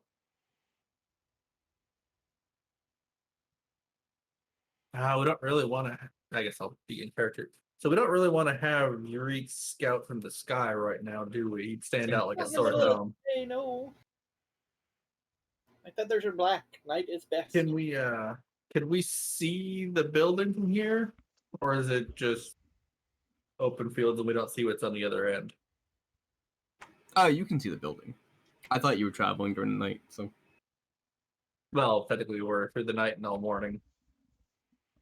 Oh yeah, because you guys left at 11. Yeah, so we've got 11 p.m. Yeah, so we'd be Yeah. looking at 11 a.m. right now. So yeah, you would So- see a large structure, and you would see like lights coming from inside the windows there. So we haven't slept, so we need to get some rest. Hmm. So, what time do we want to engage? If we're gonna be sneaking around, it's best to do it at night because, of course, my plumage coloration makes me harder to see. But also, guards are less likely to see you at night. They get tired easily. You know, some of them fall asleep. You never know what happens at night. And if you wait until like the end of someone's shift, like if we keep an eye on the guard patterns, see how long they take for shifts, then we can time it to the end of someone's shift where they're already tired, not paying attention, but the new guards haven't come up yet. Fair. So why don't we go set camp up in the woods nearby, and you guys get your 8 hours. I only need 4, but And get a once we- rest, and then that should bring us close to. Well, it should bring us to dark, and then from there Yeah. we can decide what to do. So, what time has sunset been around here, Holland? It's an early sunset, so it's probably like 6 p.m. Okay. So, probably rest until around 6 or 7 o'clock then? So, right around sunset? Yes, that would be best. Okay. Because if we wait till dawn, we'll end up getting careless out of boredom from just sitting here. Right.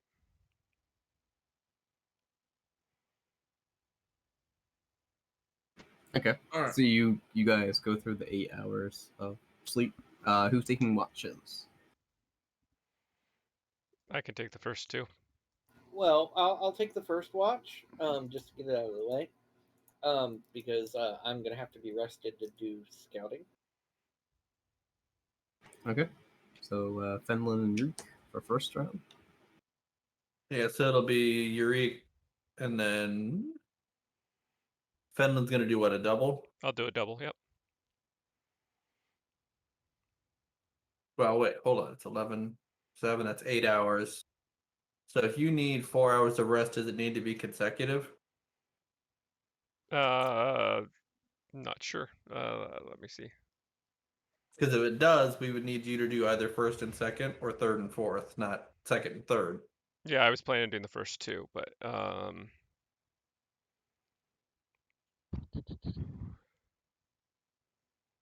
Because I'm pretty sure it needs to be consecutive hours, it doesn't it, says Holland? I don't need to Yeah. sleep but meditate semi-consciously for 4 hours a day. It doesn't say in a row, it just says a day.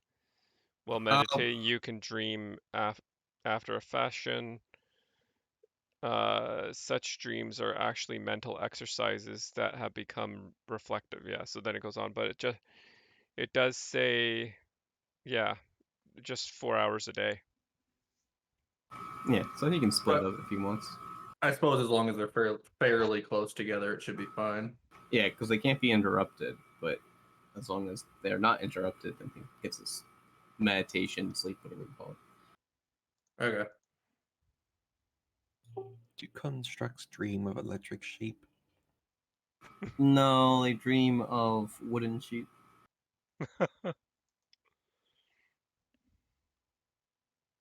So who wants fourth watch? Sure. All right. I'm just gonna munch on some fruit out of my bag and give Sheaf another piece of dried meat.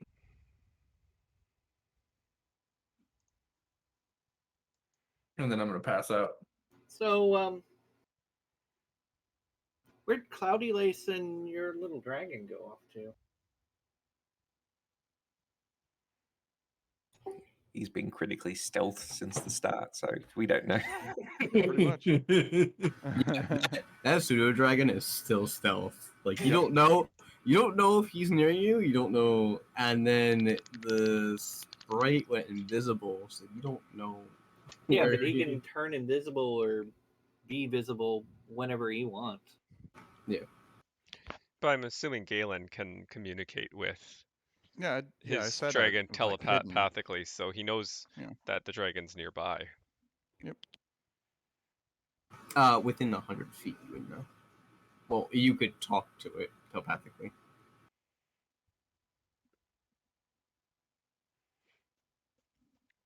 Anyway, so am I doing first and second watch, or am I doing second and third?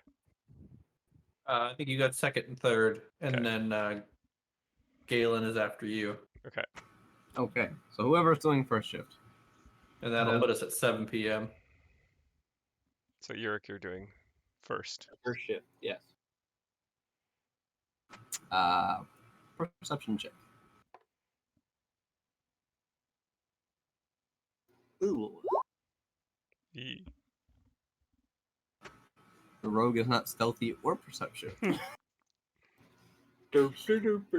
He is too distracted with the amount of gold he got from Atcha. Fair. Just quietly counting it in the crook of a tree. Alright. Even with you not paying attention, nothing happens. Luck. Second watch. Alright. You're looking around and nothing happens either. And then I guess the third watch. Yep, third watch. About the same. All right, I wake up Galen, and then I go back to my meditating. It's perception. Let's see.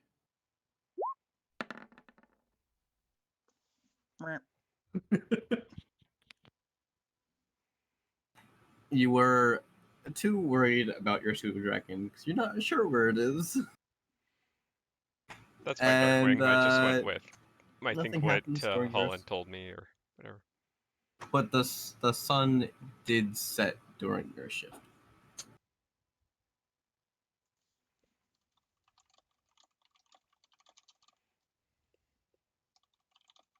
So now it is dark because it's now 7 p.m.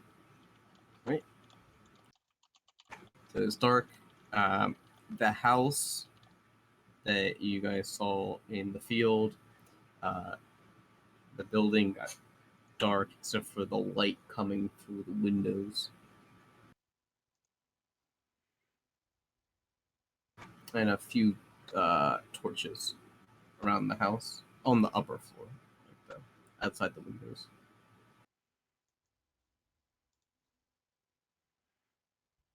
All right. So you guys all got a full rest. Did I miss anyone? No. Shifts? Nope. Okay. That was 8 hours. Puts us at 7 p.m. Yep. So you guys are all rested, ready to gear up and go. Yeah.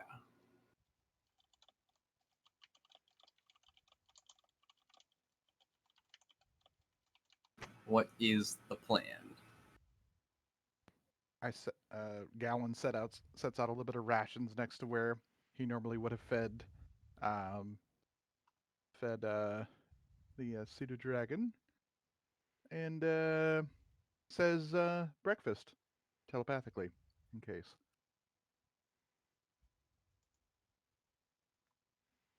As I wake up, I'm just gonna slip sheaf into my backpack again. Okay. You, after a couple minutes, the piece of ration that you put down when you weren't looking disappears. So, the people who were on watch, did you guys learn anything about the shifts? How long till the next one?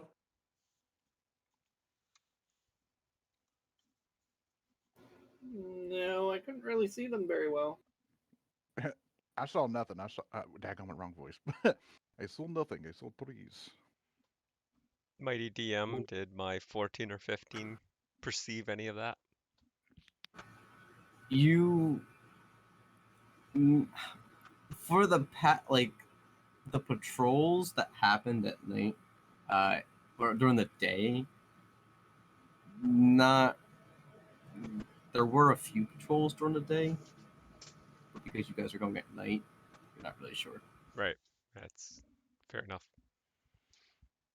So I'll say that I saw the patrols during the day, but it was daytime. They probably have different rotation in the evenings and overnight.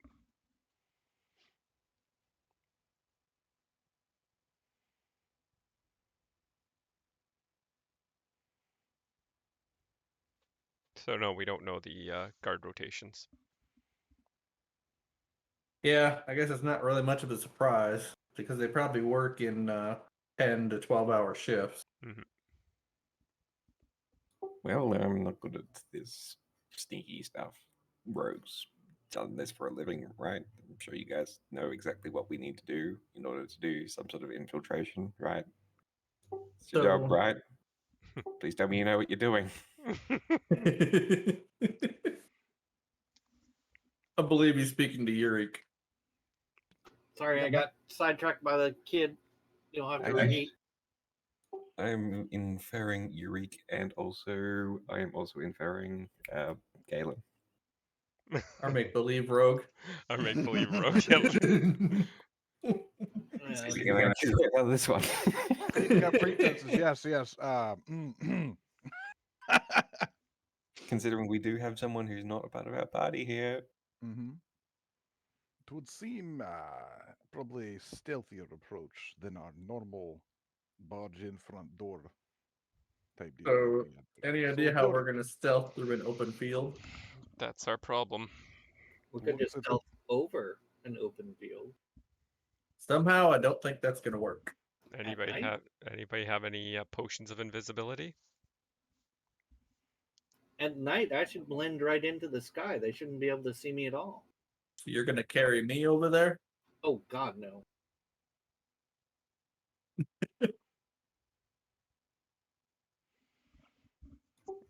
But to do reconnaissance, Well, it is nighttime, so why don't we have Eureka look and see if there's a way we can, if there's any sort of path that would be the shortest possible route. Yes, If I Yorick, I would like to ask you as well, how quiet do you think you are when you're flying? if I'm flapping my wings, not super quiet. If I'm just gliding around, I don't make a sound. Okay. So my initial height gain, which I will do out here in the forest, and then I can just glide around above the structure and not make a sound.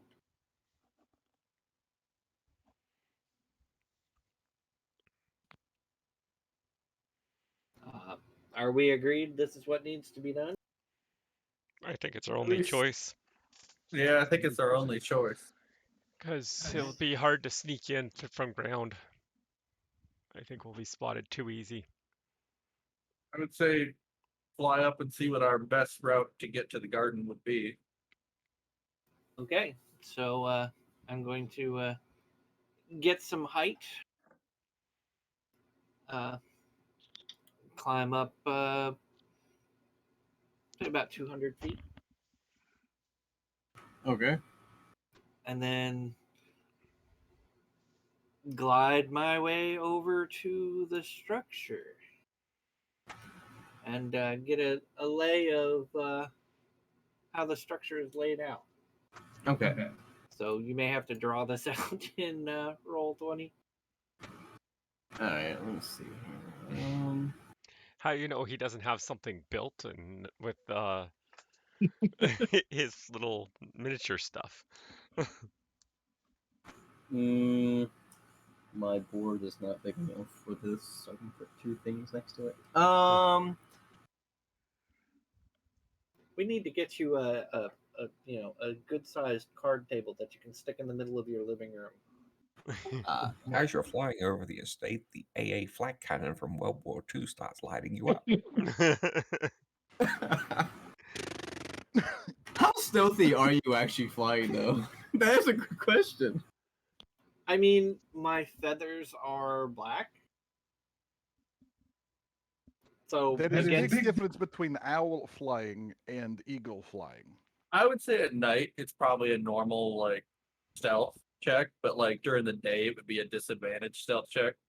yeah, during the day I'm easily visible as a black speck flying around, but at night I'm the same color as the night sky, so I'm really hard to see.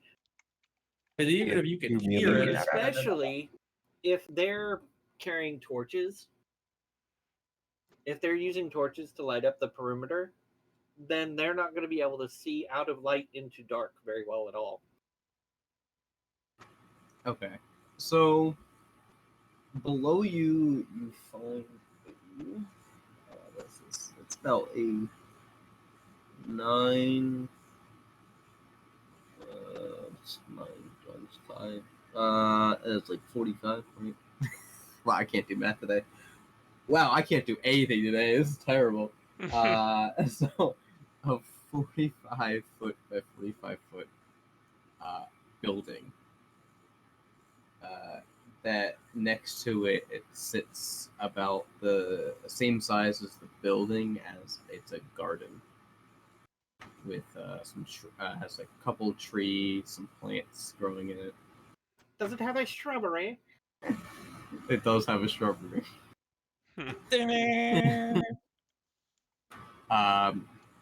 On the outskirts of this, you can see, depending, like, are you going straight up from where the building is, or are you, like, going up to the side? I'm gliding around, like, the outer edges of the building. You know, I'm circling it and trying to get and memorize the layout of it, as well as guard placements, everything I can see from above. Okay, so you're getting close to the building, basically. I mean, above the building. Okay, above the building. Wait. Yeah, like a fair distance above the building, so I'm not like glowing in torchlight or anything like that. Okay, so you notice that there's only 2 doors in. That's one through the garden and then one through the front door, basically. Okay. What you believe is a front door. The first floor doesn't have any windows whatsoever and is made out of stone completely. And the second floor is made out of stone also, with wooden slight structure to it.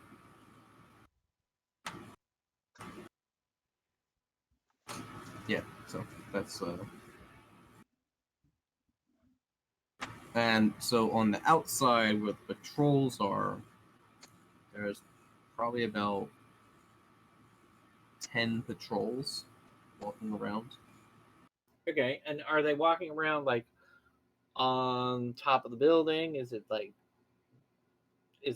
house shaped, a mansion?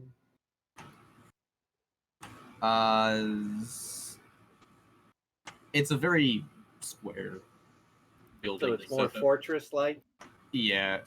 So it looks like a stone square. What can I say? It's like a large cottage. Something like you would kind of like, instead of a log cabin, it's a very large stone house. Okay.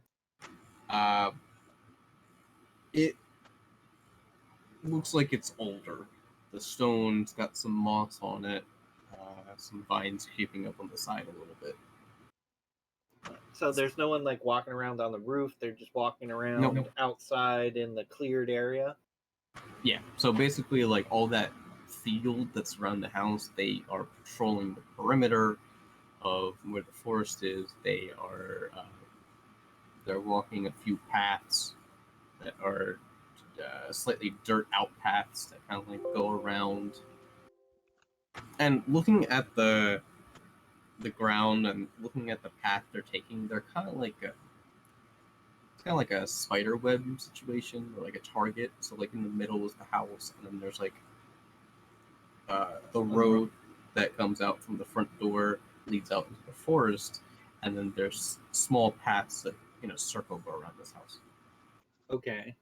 So there's concentric like guard rings. Yeah. Okay. And do the guards stick to the path? They don't deviate from the paths?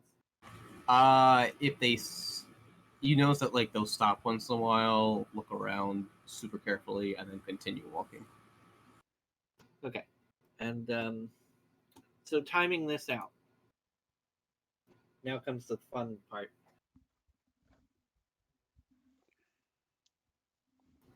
I need to watch them and time out their rotations of them going around.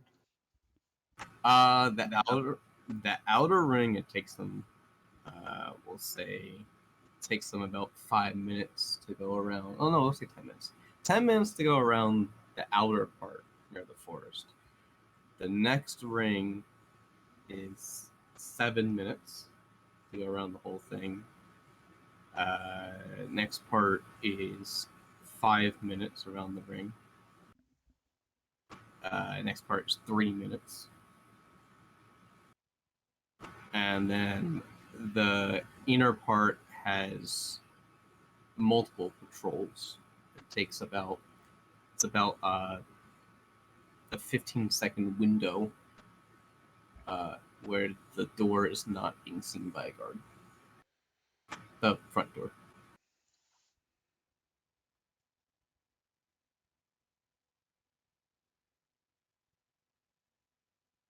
That makes sense. Yeah, I'm trying to type while you're saying it. Because I'm actually typing all that into the notes. Oh, good, because I wrote it in paragraph form. If you want to,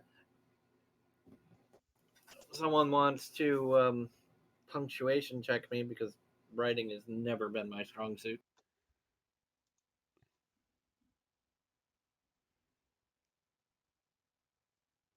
That's what the blue underlines are for. Yeah, but it's underlining. Okay. It's underlining the word ring. But if you right click, it'll tell you why. Oh, it's because you put 3 inner ring. You didn't put 3 minutes.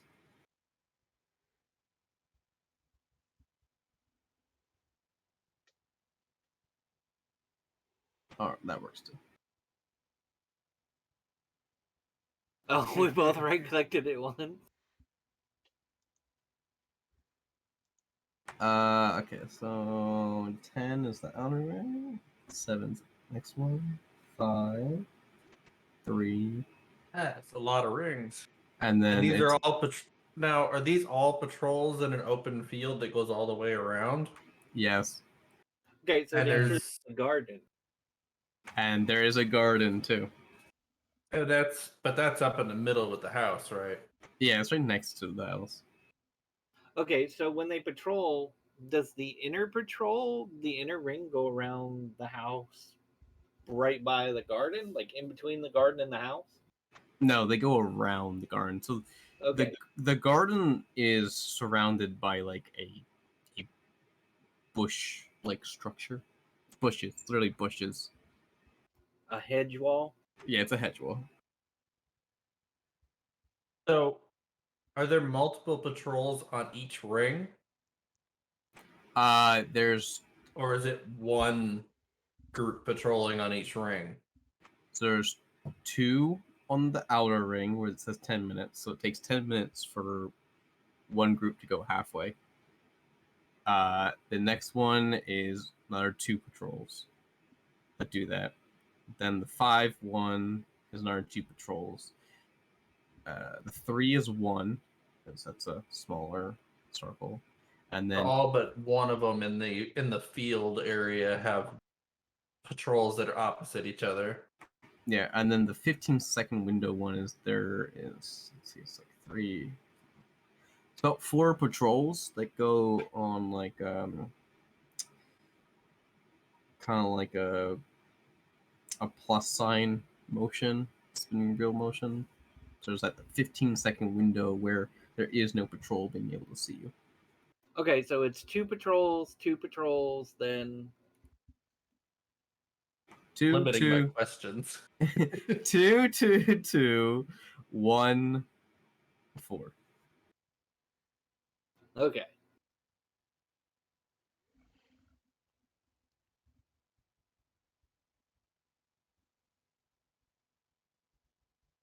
There you go.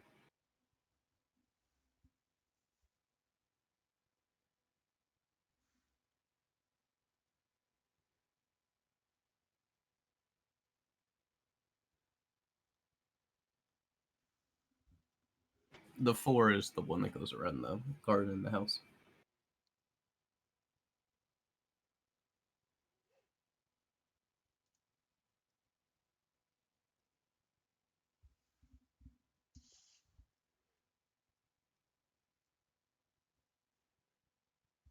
And are they carrying torches? Yes, they are. All of them are carrying torches? One would be in the group, one would be not. Say what now? So there's 2 guys in each patrol. No, I mean all of the patrols are carrying a torch, is what I meant. Yes. Okay.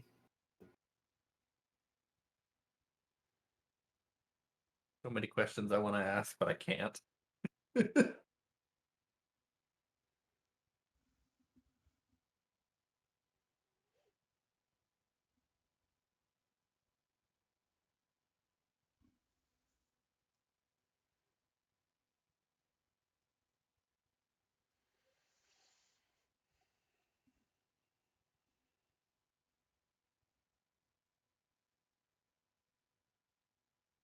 It's so nice to have someone edit my notes to make them actually make sense to other people.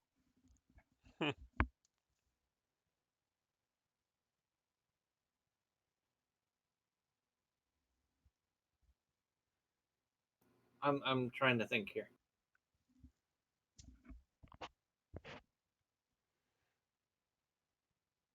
Are there any places where there might possibly be cover going towards the garden? No. There's like zero cover until you get to the house.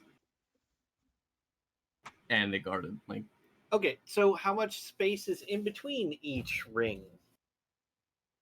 each ring? Look at my notes. I'm wanting to know to see if there's a way to move.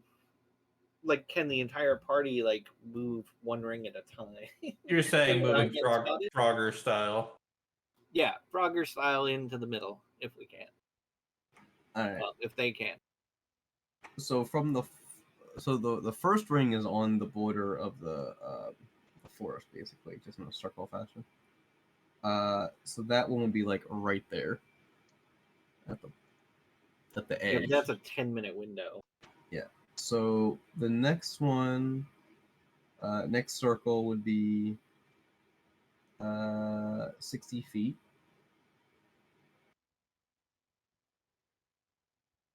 60 feet between the outer and the inner. Yep. And then the next circle is 80 feet. Jesus. Are we getting closer to the house or going further away? Closer to the house. Okay. Okay, so that's That is a massive open field. Yep. So 60, 80. The next one would be another 60. And then it's 30 feet from that one to the house. Guard. Okay, so we got 60, 80, 60, 30. Yep.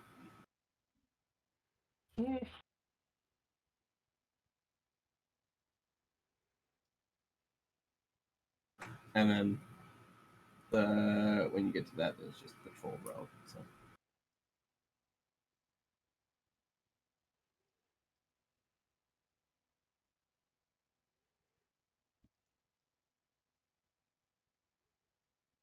I'm not even entirely sure how to word that note.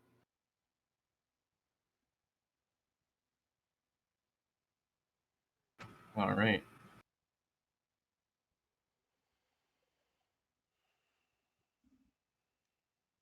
I'm excited to see who falls behind.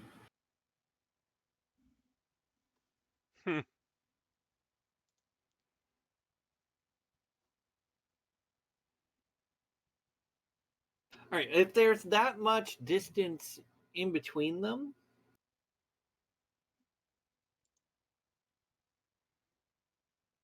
okay. I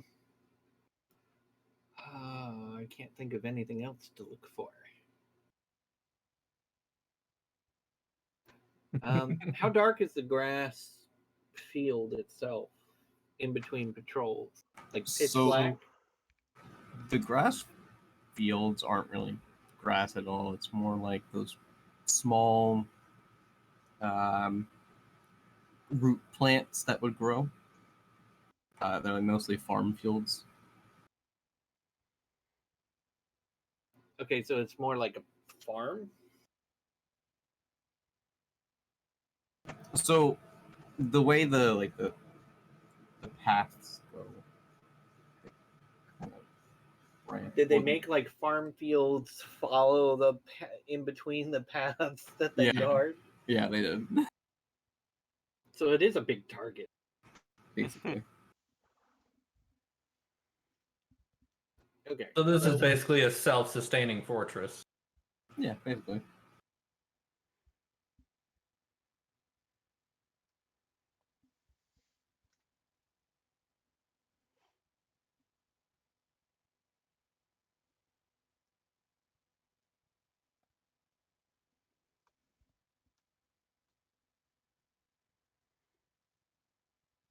You said they're short cropped. Yeah, there's not going to be like the typical corn stalks that's really high. It's more like you can find like bush, Like sm- cucumbers and yeah, tomato plants. Okay, so someone could lay flat on the ground and be hidden by the plants. Some of the plants. Some of them are literally just it's a beet in the ground or a carrot.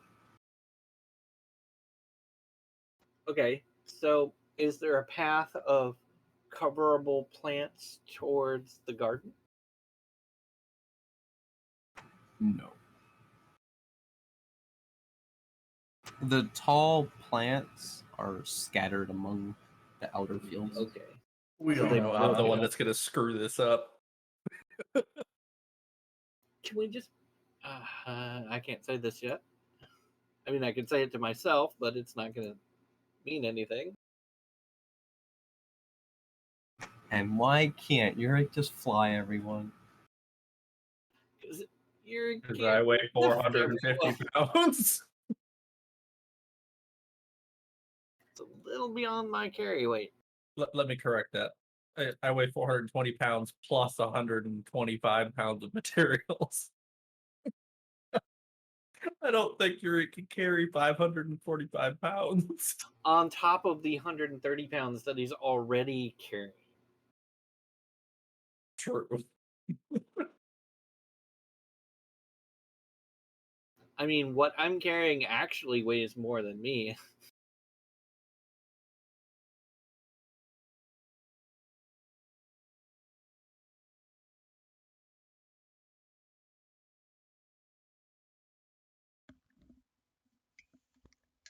All right, so I am going to, after observing this for a while, I'm going to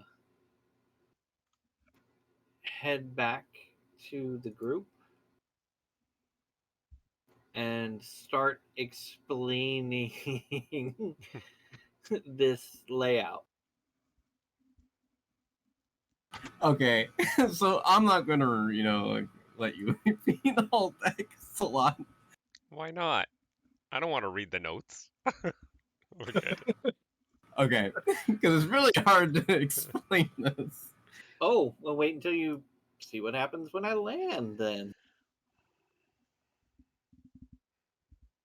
All right, so I am, going to land, and everybody's awake. Yes, you didn't doze off while I was gone. I'm good. Oh. I'm glad to see you're paying attention. You see Glare and the elf is just sleeping on the side. With the horse. Claire, What? Bird brain's back. I'm back. Yes, Which one? not turtle brain, bird brain. Why am I agreeing with this? And did you just call yourself Bird Bane? Yeah, he did. Yes, I am bird brain. I heard Birdbane. Yes. So what'd you find out? This is going to get really tricky. So, after doing a flyover and getting the lay of the land and everything, there's only two entrances to the building.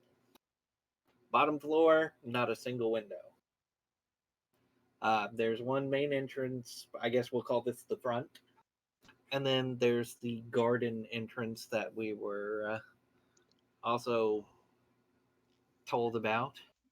It's all stone, so we can't cut our way in easily.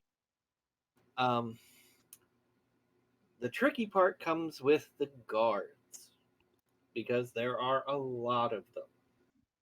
The entire field is guarded. There's, let me see, 1, 2, 3, 4, 5 rings of guards set concentrically inwards. So, had a thought. Oh, So we're trying to base this strategy off their normal routine. uh-huh. So what happens if say a large, uncontrollable fire breaks out on the opposite side of the house, in the fields. That might draw a couple of attentions away from us.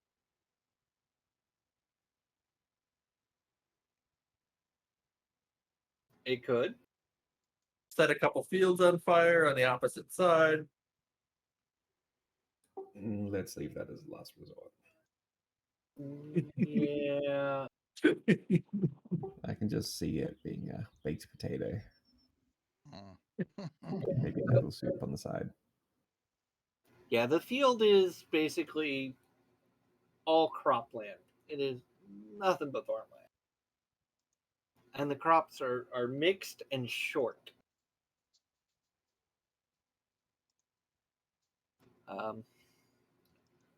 Like I said, there are lots of guards. There's 2 patrols on the outer ring, and it takes them about 10 minutes to get to the halfway point. There's 2 more guard patrols on the next ring in, which is about 60 feet in from the outer ring. And it takes them about 7 minutes to go around to the halfway point.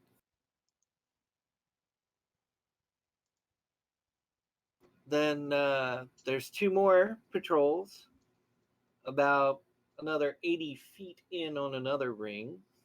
This is the largest gap. And it takes them only about 5 minutes to go halfway around. And then another 60 feet in from those,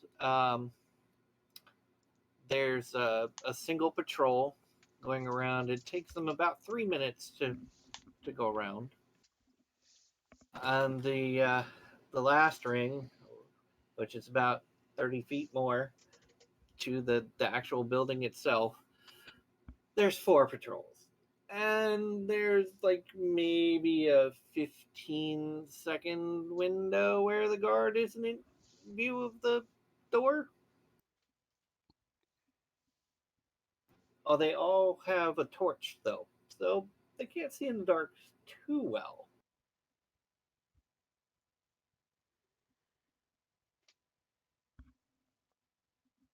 But I imagine they listen pretty well because there's nothing close by. With that kind of patrol pattern, there's not going to be any wild animals nearby to make sounds.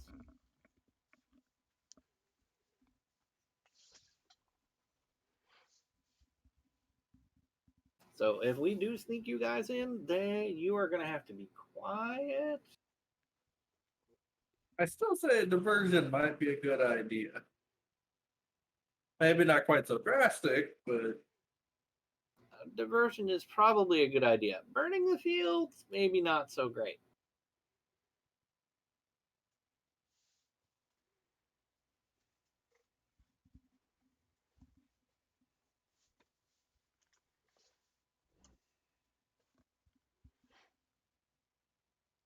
I mean, me myself, I will be okay. I can pretty much get in without being seen if I just dive into the garden real quick. Pull up short right before I land. It's surrounded by a hedge wall, so once I'm in, should be pretty easy. so you're the only one of us that can fly, right? And That's I what I kind of felt. give I kind of give a glance at Glare. Curious because I don't know much about druids, so I'm curious if is there any chance you druids can turn into a flying animal? Because I recall you were able to turn into a bear. No idea what you're talking about. Let's see where this is going. Huh? But no, I have not had a good look at a flying creature yet. Okay. Oh, I don't count?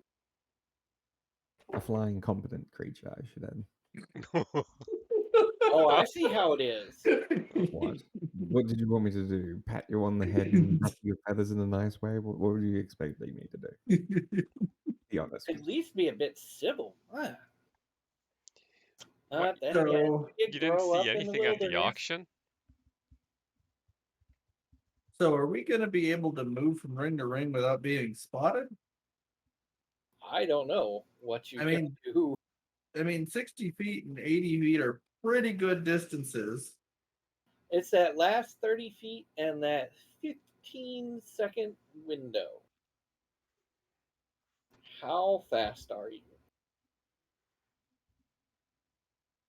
That's kind of a dumb question. How fast do you think I am? I'm not assuming that you're very fast. But maybe you can, we can just roll you in there really fast. Hmm. As long as we take all your pots and pans off this time. So you know Well, when I said I'll be competent keeping them flying on, but I can tie them down so they don't move. What were you saying, guys? Remember that part when I said competent flying creature? Mhm. He can be a moth.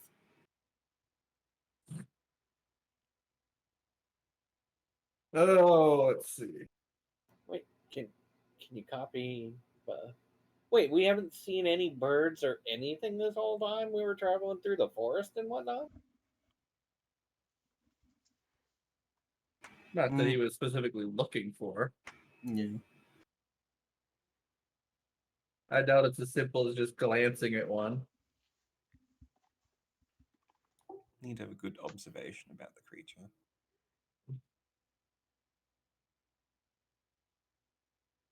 So,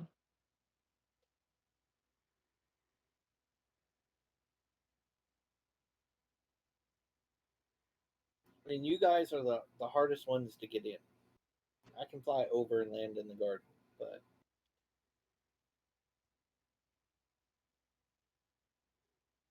so we got 4 of us that we got to get in on Mhm. foot. try again. We don't have a potion of Or- invisibilities or anything like that? Twarp? Oh, yeah. Oh, yeah. We got to get the twerp in. She might be small enough, though, that you could carry her. I don't know. How small is she? She's a small gnome. Okay. And Like assuming- what is that? Gnome's like how much does she weigh? like 50 pounds. Never ask a lady her weight. Yeah, exactly. What? For flight dynamic purposes, how much does she weigh? Should be about 50 pounds. I'll round 50 it up. pounds more than what I'm carrying. She's not carrying anything except clothes. Yeah, that's pretty much. It's a small pouch on the side of her, and her clothes, and that's all she's carrying. What did I she would been say she- eating this whole time? She what? What did she eat? She hasn't been eating. You haven't been feeding her. Is she gonna pass out from starvation here? In fairness, did we at all in the last rest that we ate anything? I don't think Yeah. you guys did. Oh, did you? Oh, no, the last one we didn't know. Yeah, because you guys traveled this time, and then you guys didn't eat. Right. Yeah, when we rested, I made something for myself and Sheaf, but I didn't really do a big meal. Mostly because of where we're at. I didn't want to move around a bunch. Yeah, I mean, So we probably would have eaten a ration And or whatever. Yeah, Yeah. I assumed everybody had rations. I do believe so. did she pack a lunch? She looked like she's gonna pass out. She's been talking to us this whole time, and we just haven't heard her because she's so short. No, she has been talking to you the whole time. Like, didn't even say a word. Okay, And so say a word.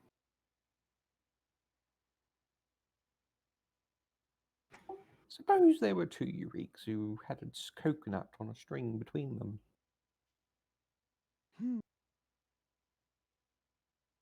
That's an interesting idea you got there. We were curious how stealthy this bird would be. But what if we don't want Eurek to be stealthy?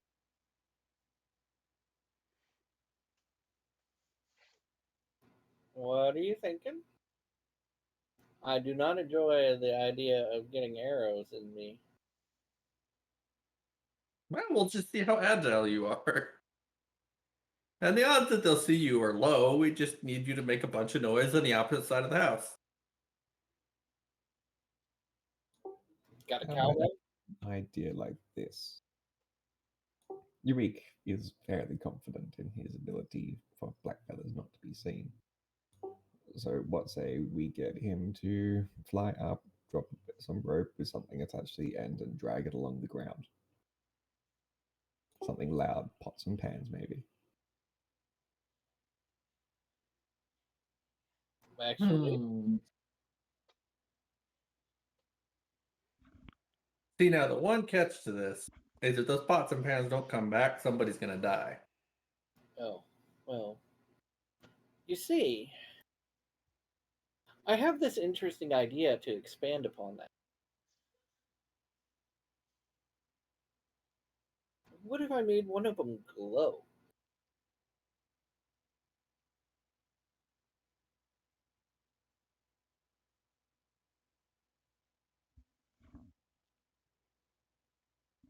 Well, versus pots and pans, a pair of shackles would probably be noisier.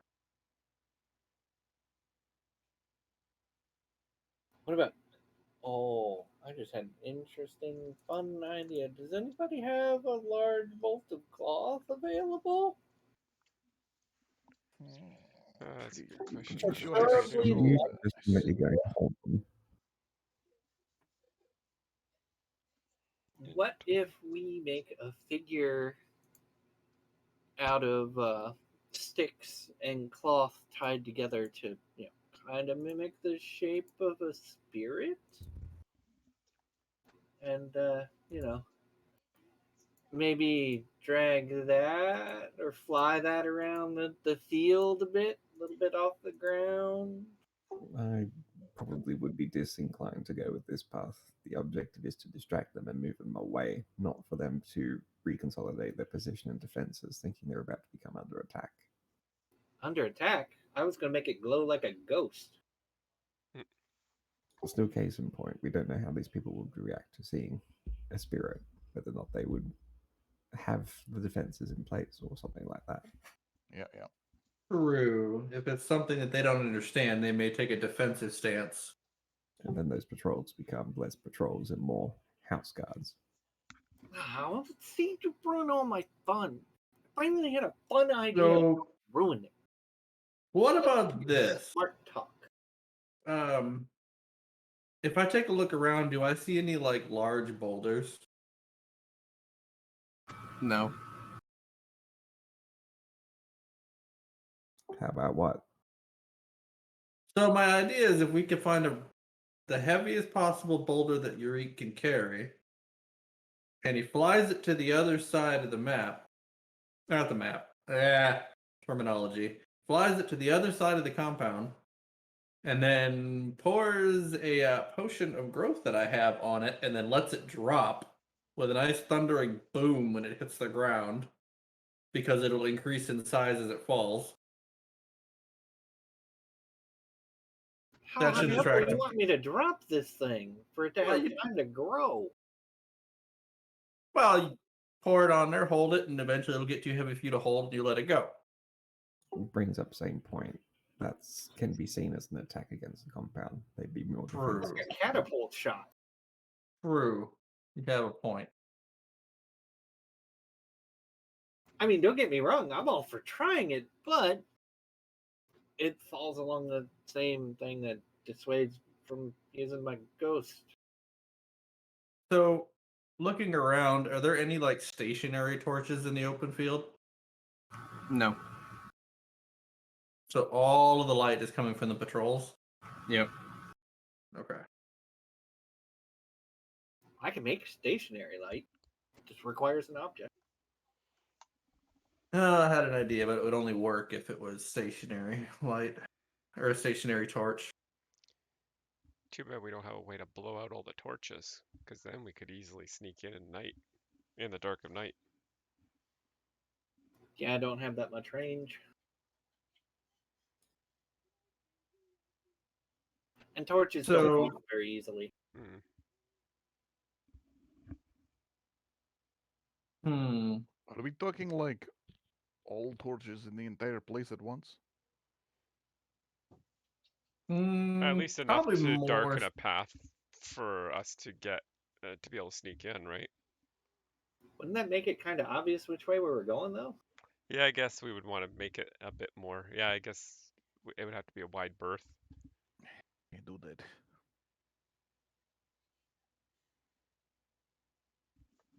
So I can blow a few out, but not that many.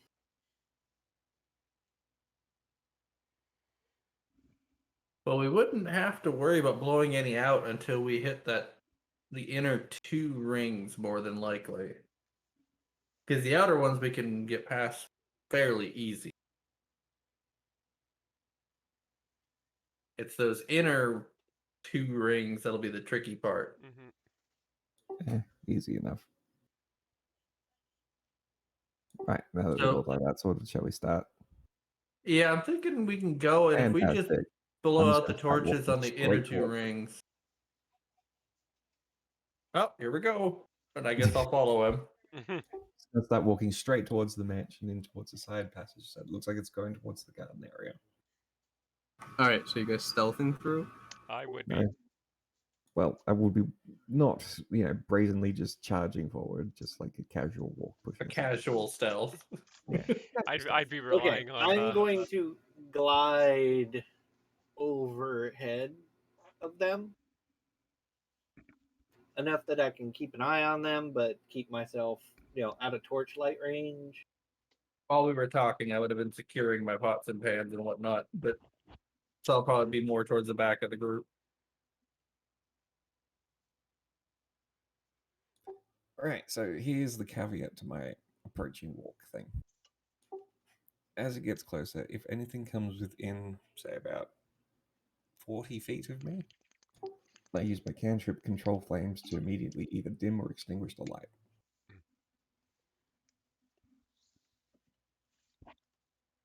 And that would be my controlled approach. Okay.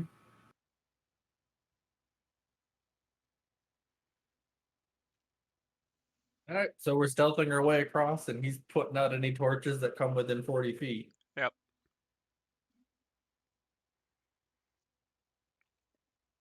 Relying And on the I'm dark of floating night. overhead, keeping an eye on their progress.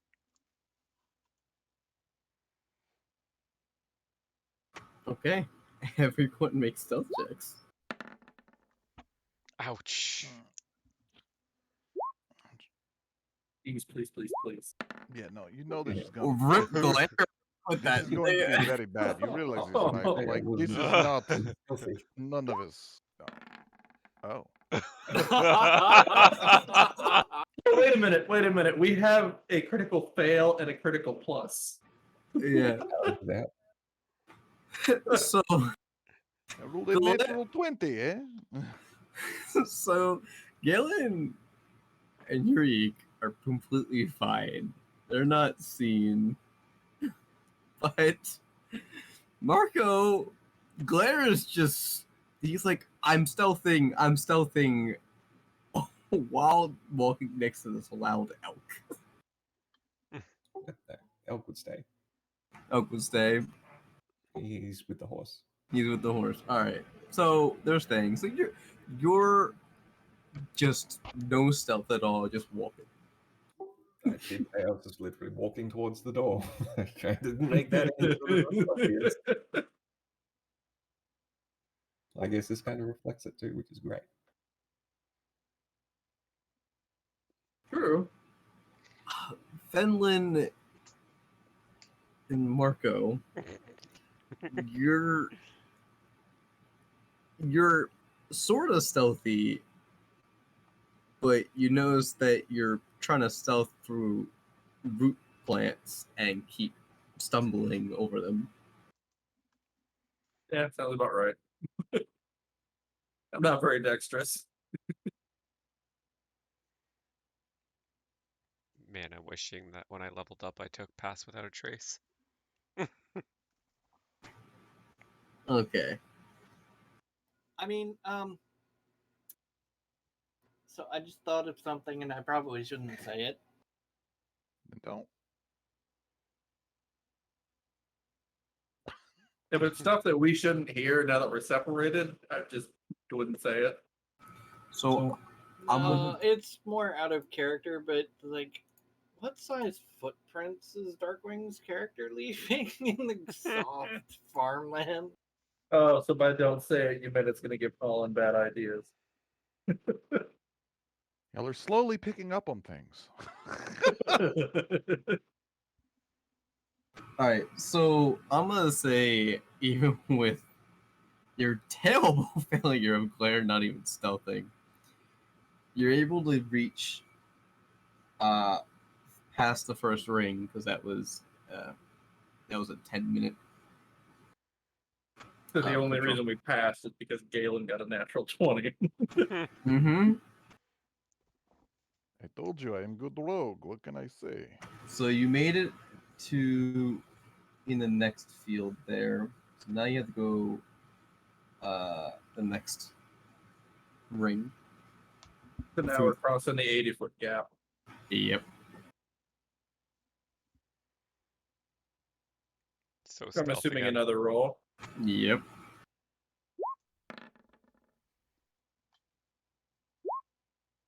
Gosh. Claire did so much better.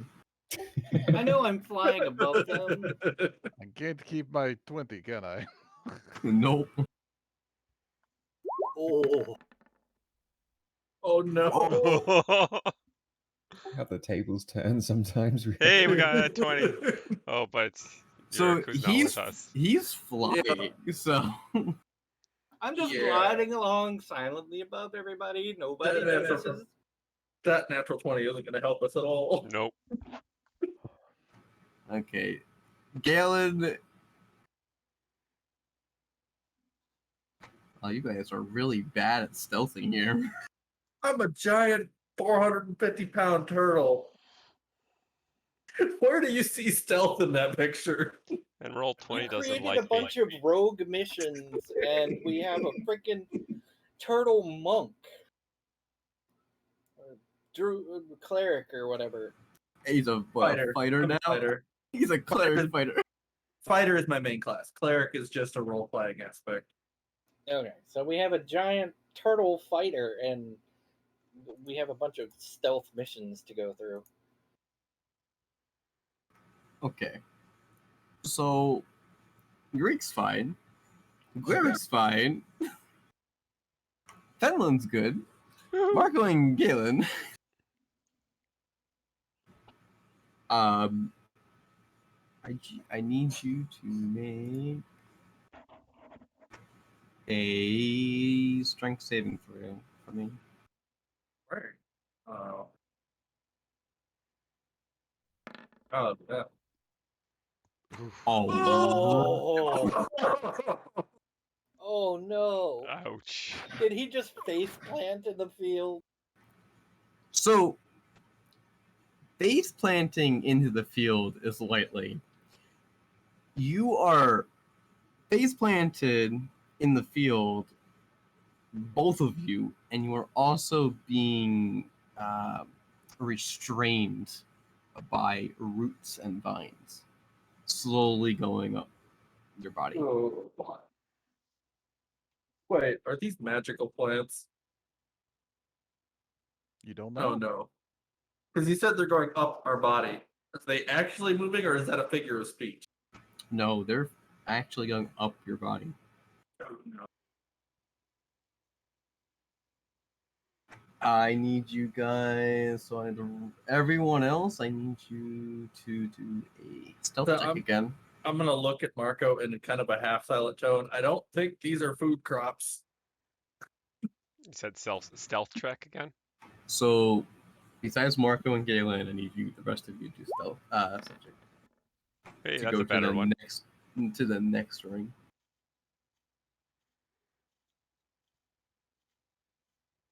I'm gonna Sorry, get stealth Galen again. landed in prison again. Okay, everyone else made it to the next ring over. Marco and Galen, I need you to do strength checks for me again. This is not going to go well. You realize this, right? At least it's in the middle. It's not terrible, but Hey, Galen got better. Okay, Galen, you are able to get out of these vines and be able to stand back up. Marco, you are still trapped in these vines. So Marco, you need to get at least. I'm guessing a 13 is the DC. Not that he'd know that, or I'm yeah, guessing- that competition up to fight. And you take 3 points of poison damage. oh no. Oh well, I'll be fine. And that's being generous. Famous last word.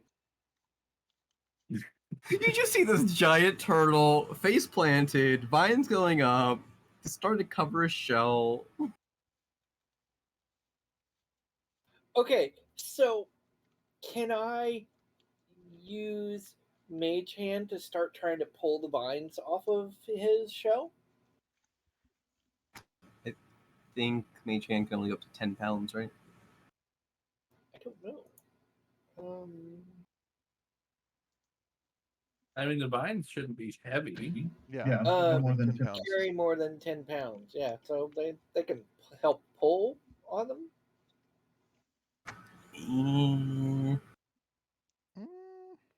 Because, like, technically, if you're like trying to rip a vine, it's a lot heavier than 10 pounds. If it's Fair. holding a giant 400-something pound turtle. Yeah, it's that's fair. exerting more than 10 pounds of pressure. It was worth a shot. Mhm. That's why it was a question. All right. So, you guys. So, Marco is here. Galen, you can make a stealth check.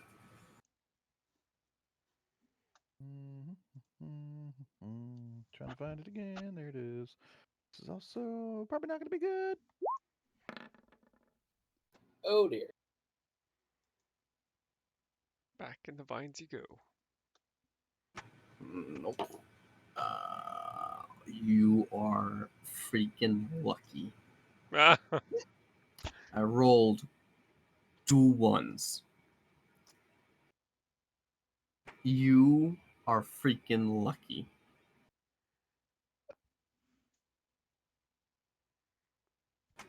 Without being seen somehow by the patrol going by, you were able to make it to the next patch of. I mean, on the plus side, at least I have a sandy brown shell, so I blend in with the ground. Yeah, and Galen sandy after- brown robes. Gustav, as he gets out of the vines and stuff, he does like the over exaggerated cartoon like tippy toe walk where he's like picking his legs up really high and trying to it's like stealthily walk. All I can picture is the scene from The Mask where he tries to Yep, sneak past exactly. the door. Exactly. Okay, so Marco, I need you to do a strength check again, and then Please. Fenlin, Yurik, and Glare need to do a. 14. Do I really need a stealth check? You're pretty much there. Finally. So 14, you're able to pull off these vines finally and get back up. After I got wounded in the process. Uh-oh. What's an uh-oh? I don't see an uh-oh. Oh, his rolls are always delayed. That's what. Ooh. Oh, that's an uh-oh. That's an uh-oh. That's a big uh-oh. Why are there so many ones? What did I drop? What did you drop? I mean, that's the only way I could make noise or Yep. get myself away would be to drop something. Unless I distracted you and you flew low. Or you had to flap your wings to maintain altitude. Or that. There's a lot of ways you could draw attention. if you're not focusing. Or if you lose focus for a moment.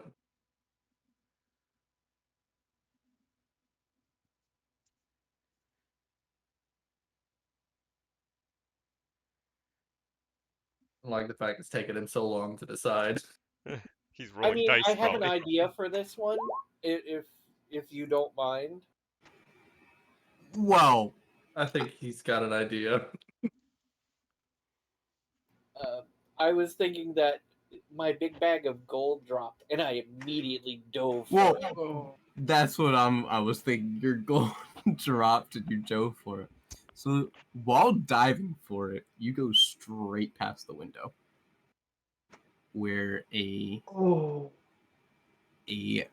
um, demon creature straight up sees you. I'm not gonna lie, I did not think Eureka was gonna be the one to expose us.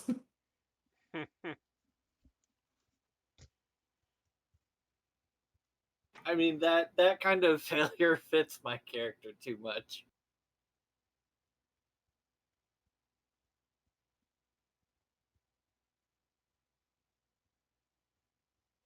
How much health do you have? Me? Yep. I have 17. This would definitely affect you then. What are you trying to hit me with?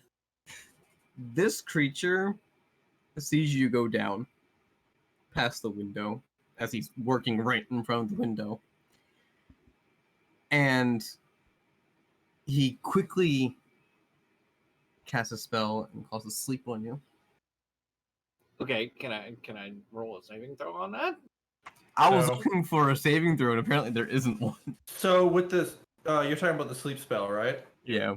So you roll 5d8. I have it on my character. The caster rolls a 5d8, and however, whatever you get out of that is the total amount of hit points you can put to sleep.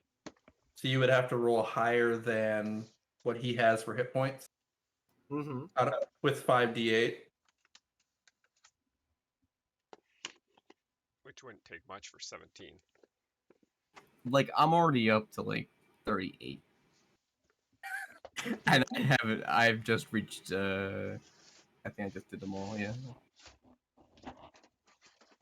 And it's a 20-foot radius, so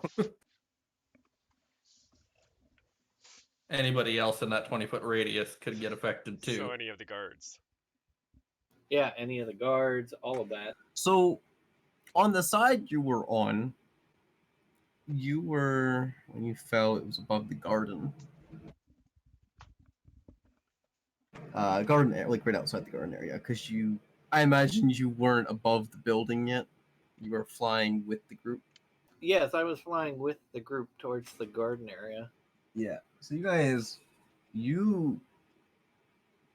like, until the next patrol, like the 15-second one, you just fall right there. Okay, wait. So When you nosedive and he casts it, so you don't take any damage, but you are asleep. oh great. Oh. Okay, well I'm gonna go refill my drink then. Was there anything else within 20 feet of him?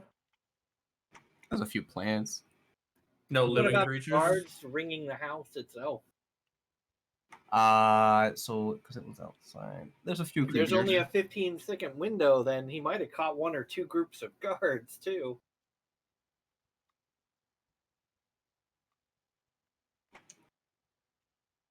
So there was a couple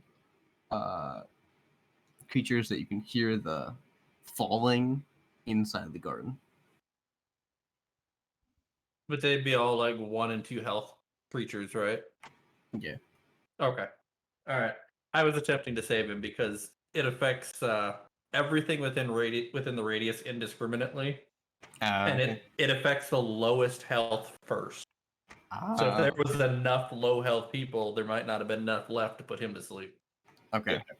So I let's see, with that happening, let's see what happens with the patrol here. Yeah, how do you link the spell? Oh, just blame BTT. Yeah. There you go. Yeah, it says roll 5d8. Total is how many Yeah. hit points creature. Yep, and then you just start deducting points off your total with the lowest health creature first.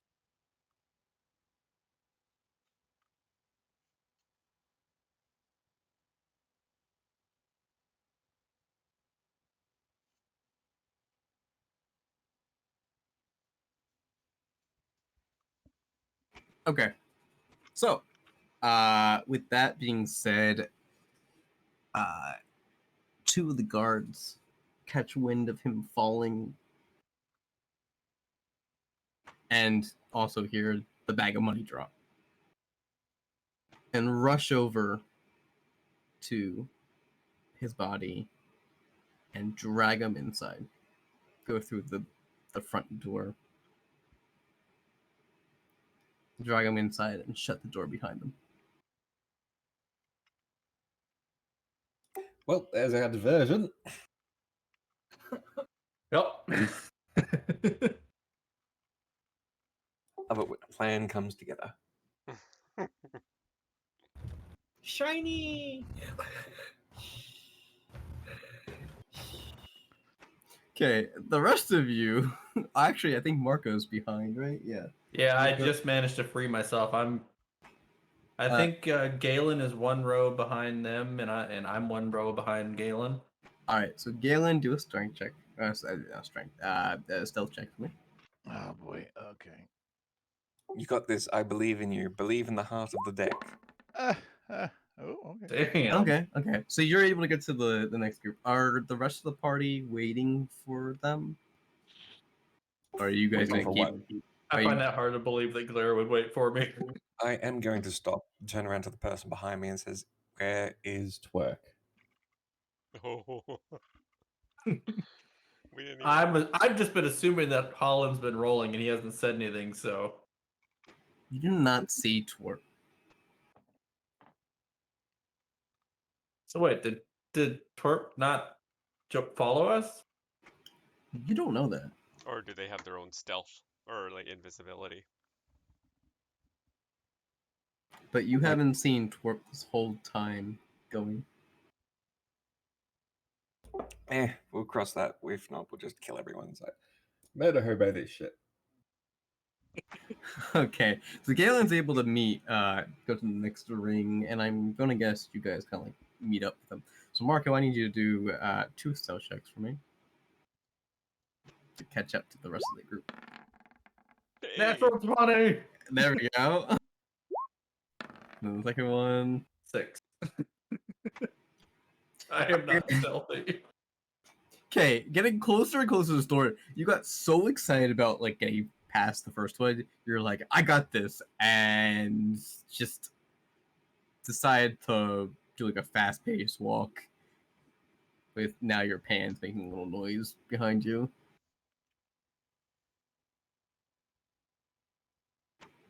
You are one lucky duck.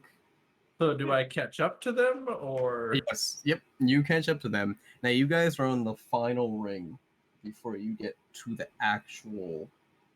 so is this the 30-foot one approaching the house? Yeah. This is literally like this Okay. So here we're past the field area. past the field. This is from this spot to the next is literally to the house door.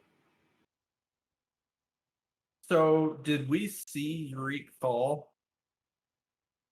Make a perception check for me. Actually, Marco would have disadvantage because he's. Oh, Yeah, I was very well occupied. Yeah. Face down on the ground. Would I It have would seen have it? more likely one of the two in the front ring.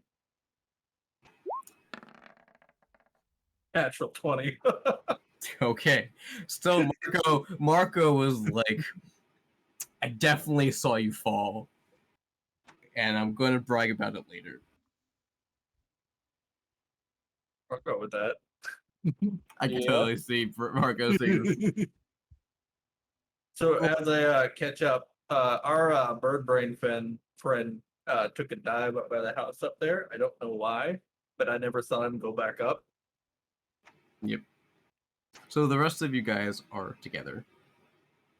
With That's this. all I'm going to point out to them. 'Cause that's all I know. All right. So how are you getting into this door? You have a 15-second window. It'd be nice if our rogue was with us to pick the lock.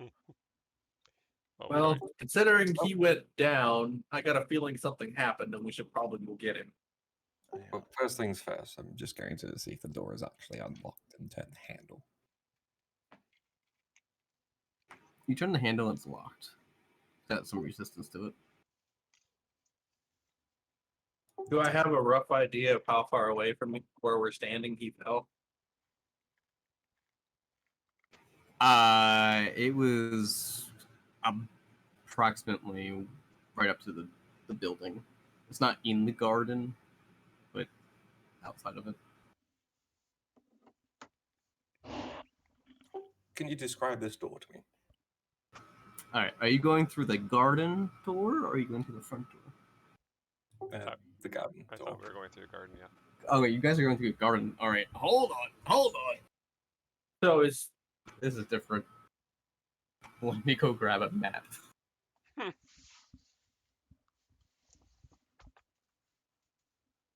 Did we change plans halfway through? I thought we were always heading towards the garden door. No, we were always headed towards the garden door. I mean, yeah, that's where we were headed the whole time. We sure weren't going to kick down the front door when we specifically. All right. We're trying to sneak in. We're not going to kick the front door in this time. Well, you never know. We may have to use a thunder wave. No idea what you're talking about. Who even knows that spell? Seriously. Jeez. I don't know. I've seen it used a few times. Wow, that's what a coincidence. All right, you guys.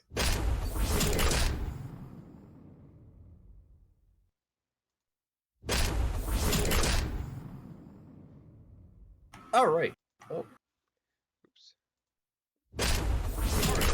So, door's over here because I can't put both my maps on here. You're going through this way. It is technically inside the building. Who's going first? Hang on, let me pull up your screen. So where's the door? Yeah. Let's pretend the door. Oh, those archways on the right hand side. Oh yeah, I see the archway. Yeah. Okay. And And the door's over there. do we have a rough idea where Eureka went down? Okay, so Eureka went down over here. So we over here. Behind these trees. And the great beyond. So the So I'm tree is assuming they're going for the door. I just need a marching. Towards the back. Of course. Galen's like, yeah, I like the back. Yep.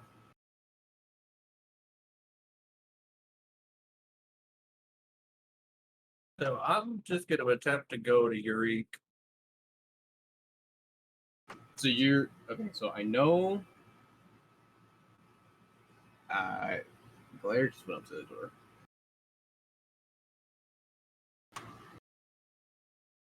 Okay. So there's that. Who is behind Blair?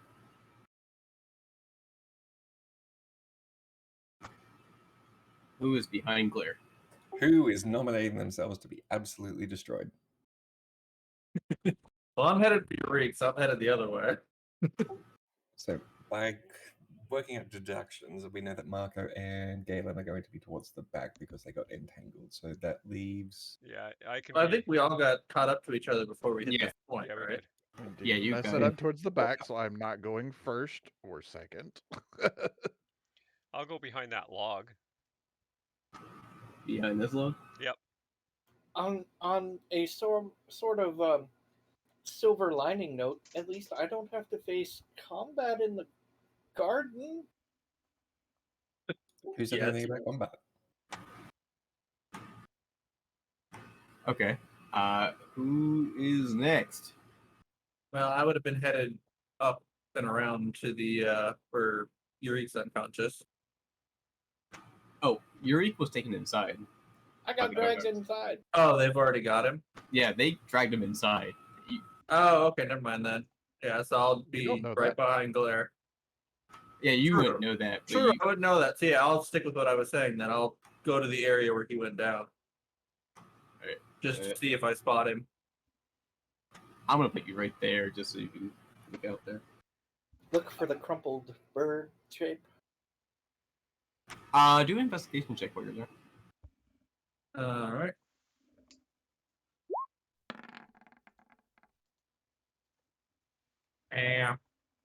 Do you have dark vision? Yes, I have a 300-foot dark vision. I'll let you do it for advantage. Oh, isn't that nice? All right. Well, that's not bad. All right. So I'm basically just looking to see if I can find any trace of him having been here. okay, so looking around, you find a few like a kind of an imprint, small imprint in the ground where a very light bird would be falling to, and you find a pouch scrambled up underneath a couple of the leaves.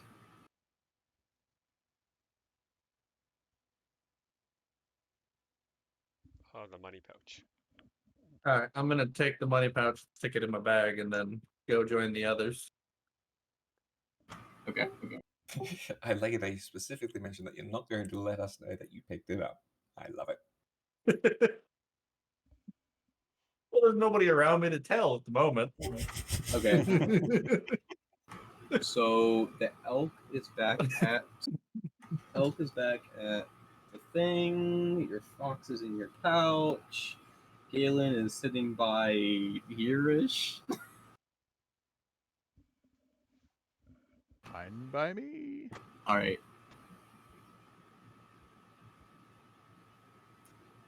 And we have no idea where the invisible gnome is. So Fenlon, you need to make a find it. I'll say acrobatics check. All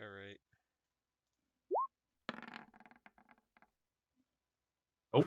Rip Fenlon. Okay. I need you to make a strength check for me. I had to pick the log. Strength. That'd be this. Oh, that's a saving throw. You said check, didn't you? Oh no, saving throw is fine. Okay, Okay. You're trying to jump through this garden like you normally do for a forest, and you pick the log and you're just sitting there, and vines start cleaving up your legs, and you are now restrained. Question: if I cast protection against good and evil on myself, would that help with this? I'm Let me guessing think. not, because Nope. Okay.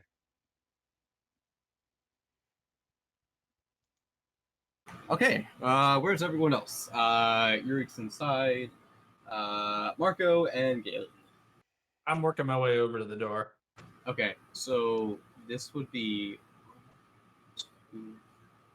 Marco, I need you to do a stealth check for me. He said that, and all. Can I just tell you how it's gonna go? Poorly, I know that. You got it right. Oh my god.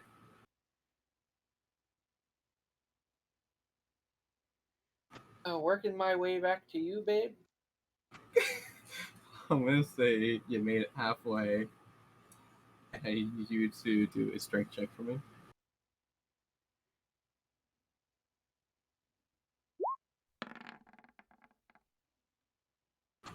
That's a fail. You get restrained by vines. Oh, your not way these back. things again. Hey, we're just trying to make it to that door, right? Yep, that's the door you're trying to get to. I have a question for Marco. You're proficient with cookware and everything, right? Yeah, Why are you not turning these things into salad? because they're poisonous. Doesn't mean you can't chop them up into a salad. Oh, well, that's an conversation for if you two are actually in the same room. Yep. Okay, where's Galen going for this whole thing? I guess we're going to the door. Alright, so I need you to make a acrobatic check for me.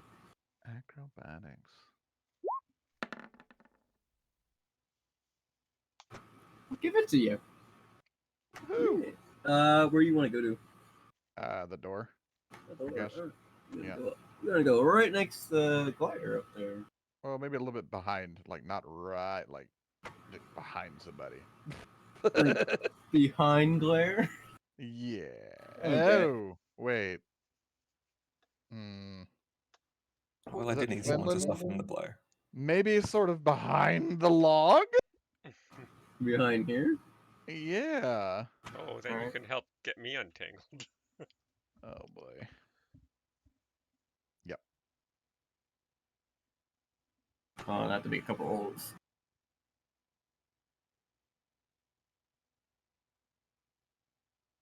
Okay, cool.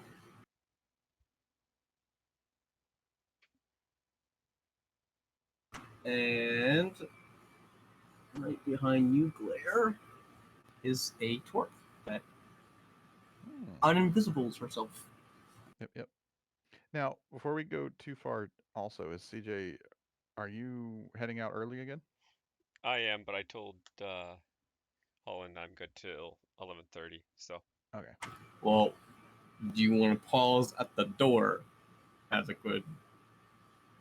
you know where Or- this is going, so you tell me, because I said let's pause wherever it's a good stopping point. I With think 11:30 being the latest. I think being right before the door would be a great idea to stop. Okay. Foreshadowing. Click. Can we try to undo at least get it so that we're all at the door and out of the vines? Yeah. Would that be a good idea? Like before we actually enter the door, but Okay, is Glare trying to open? Yeah, you open this door and you find out it's locked. Correct.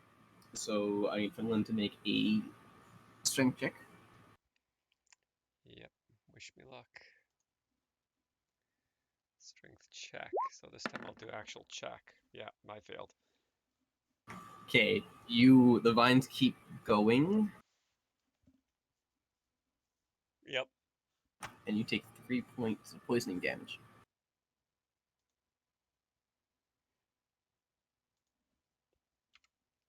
Done. All right. Make another roll.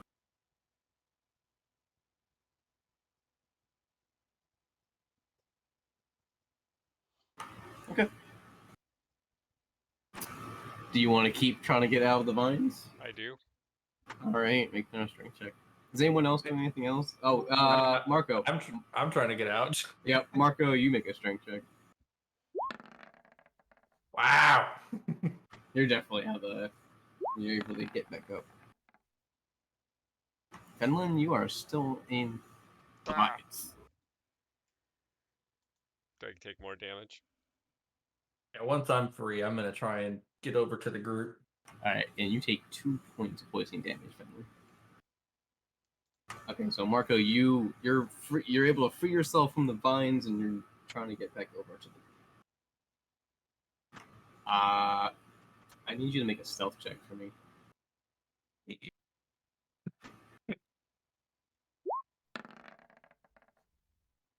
Wow. Oh my goodness! Is that a nat one Freaking with a kidding me? negative? Yes. It's a nat one with a negative. Wow. He pulls out fanfare. This is how you roll a 0 in D&D. This is how you roll a negative in D&D. All right. Do you want to save combat for next week? Oh, we're going into combat. Well, we sure are now.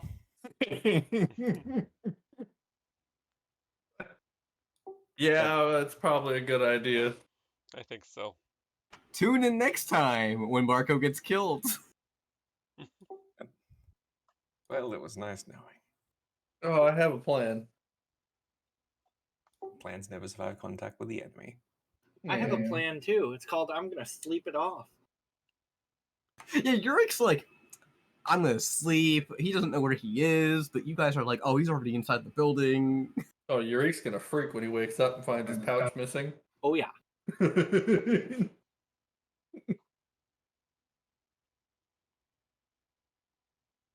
Well, that was a good session, I think. It was. Excitement, awesomeness, stealth rolls that failed critically. It had everything. And this is why I tell people just to roll their own dice. I mean, a negative on a stealth roll's not that bad, is it? Oh my god. I gotta, Could be you rolling know, to its dragon. Just a curiosity, do slay a hand for me. Who? You, Marco.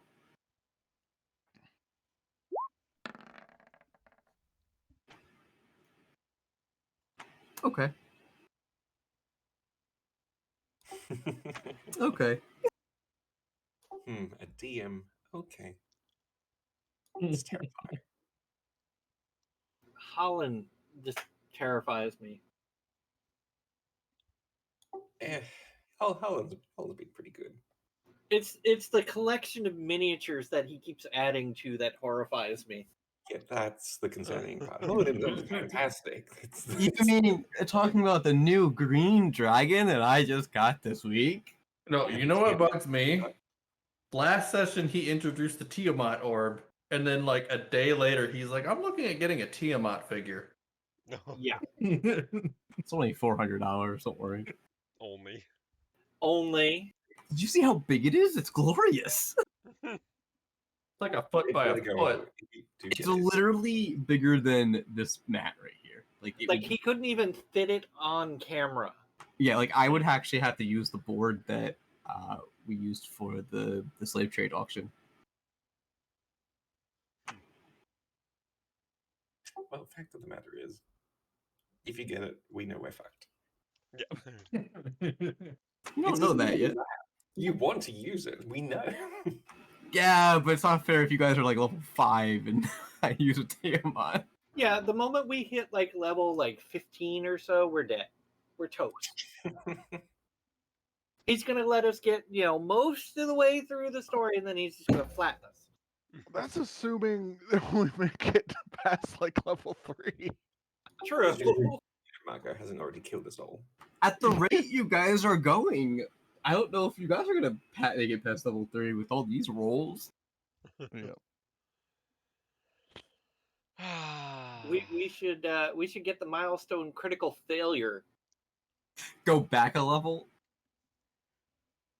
Isn't that the milestone critical failure? Too bad we didn't have somebody paying us $500 No. for every critical fail we got.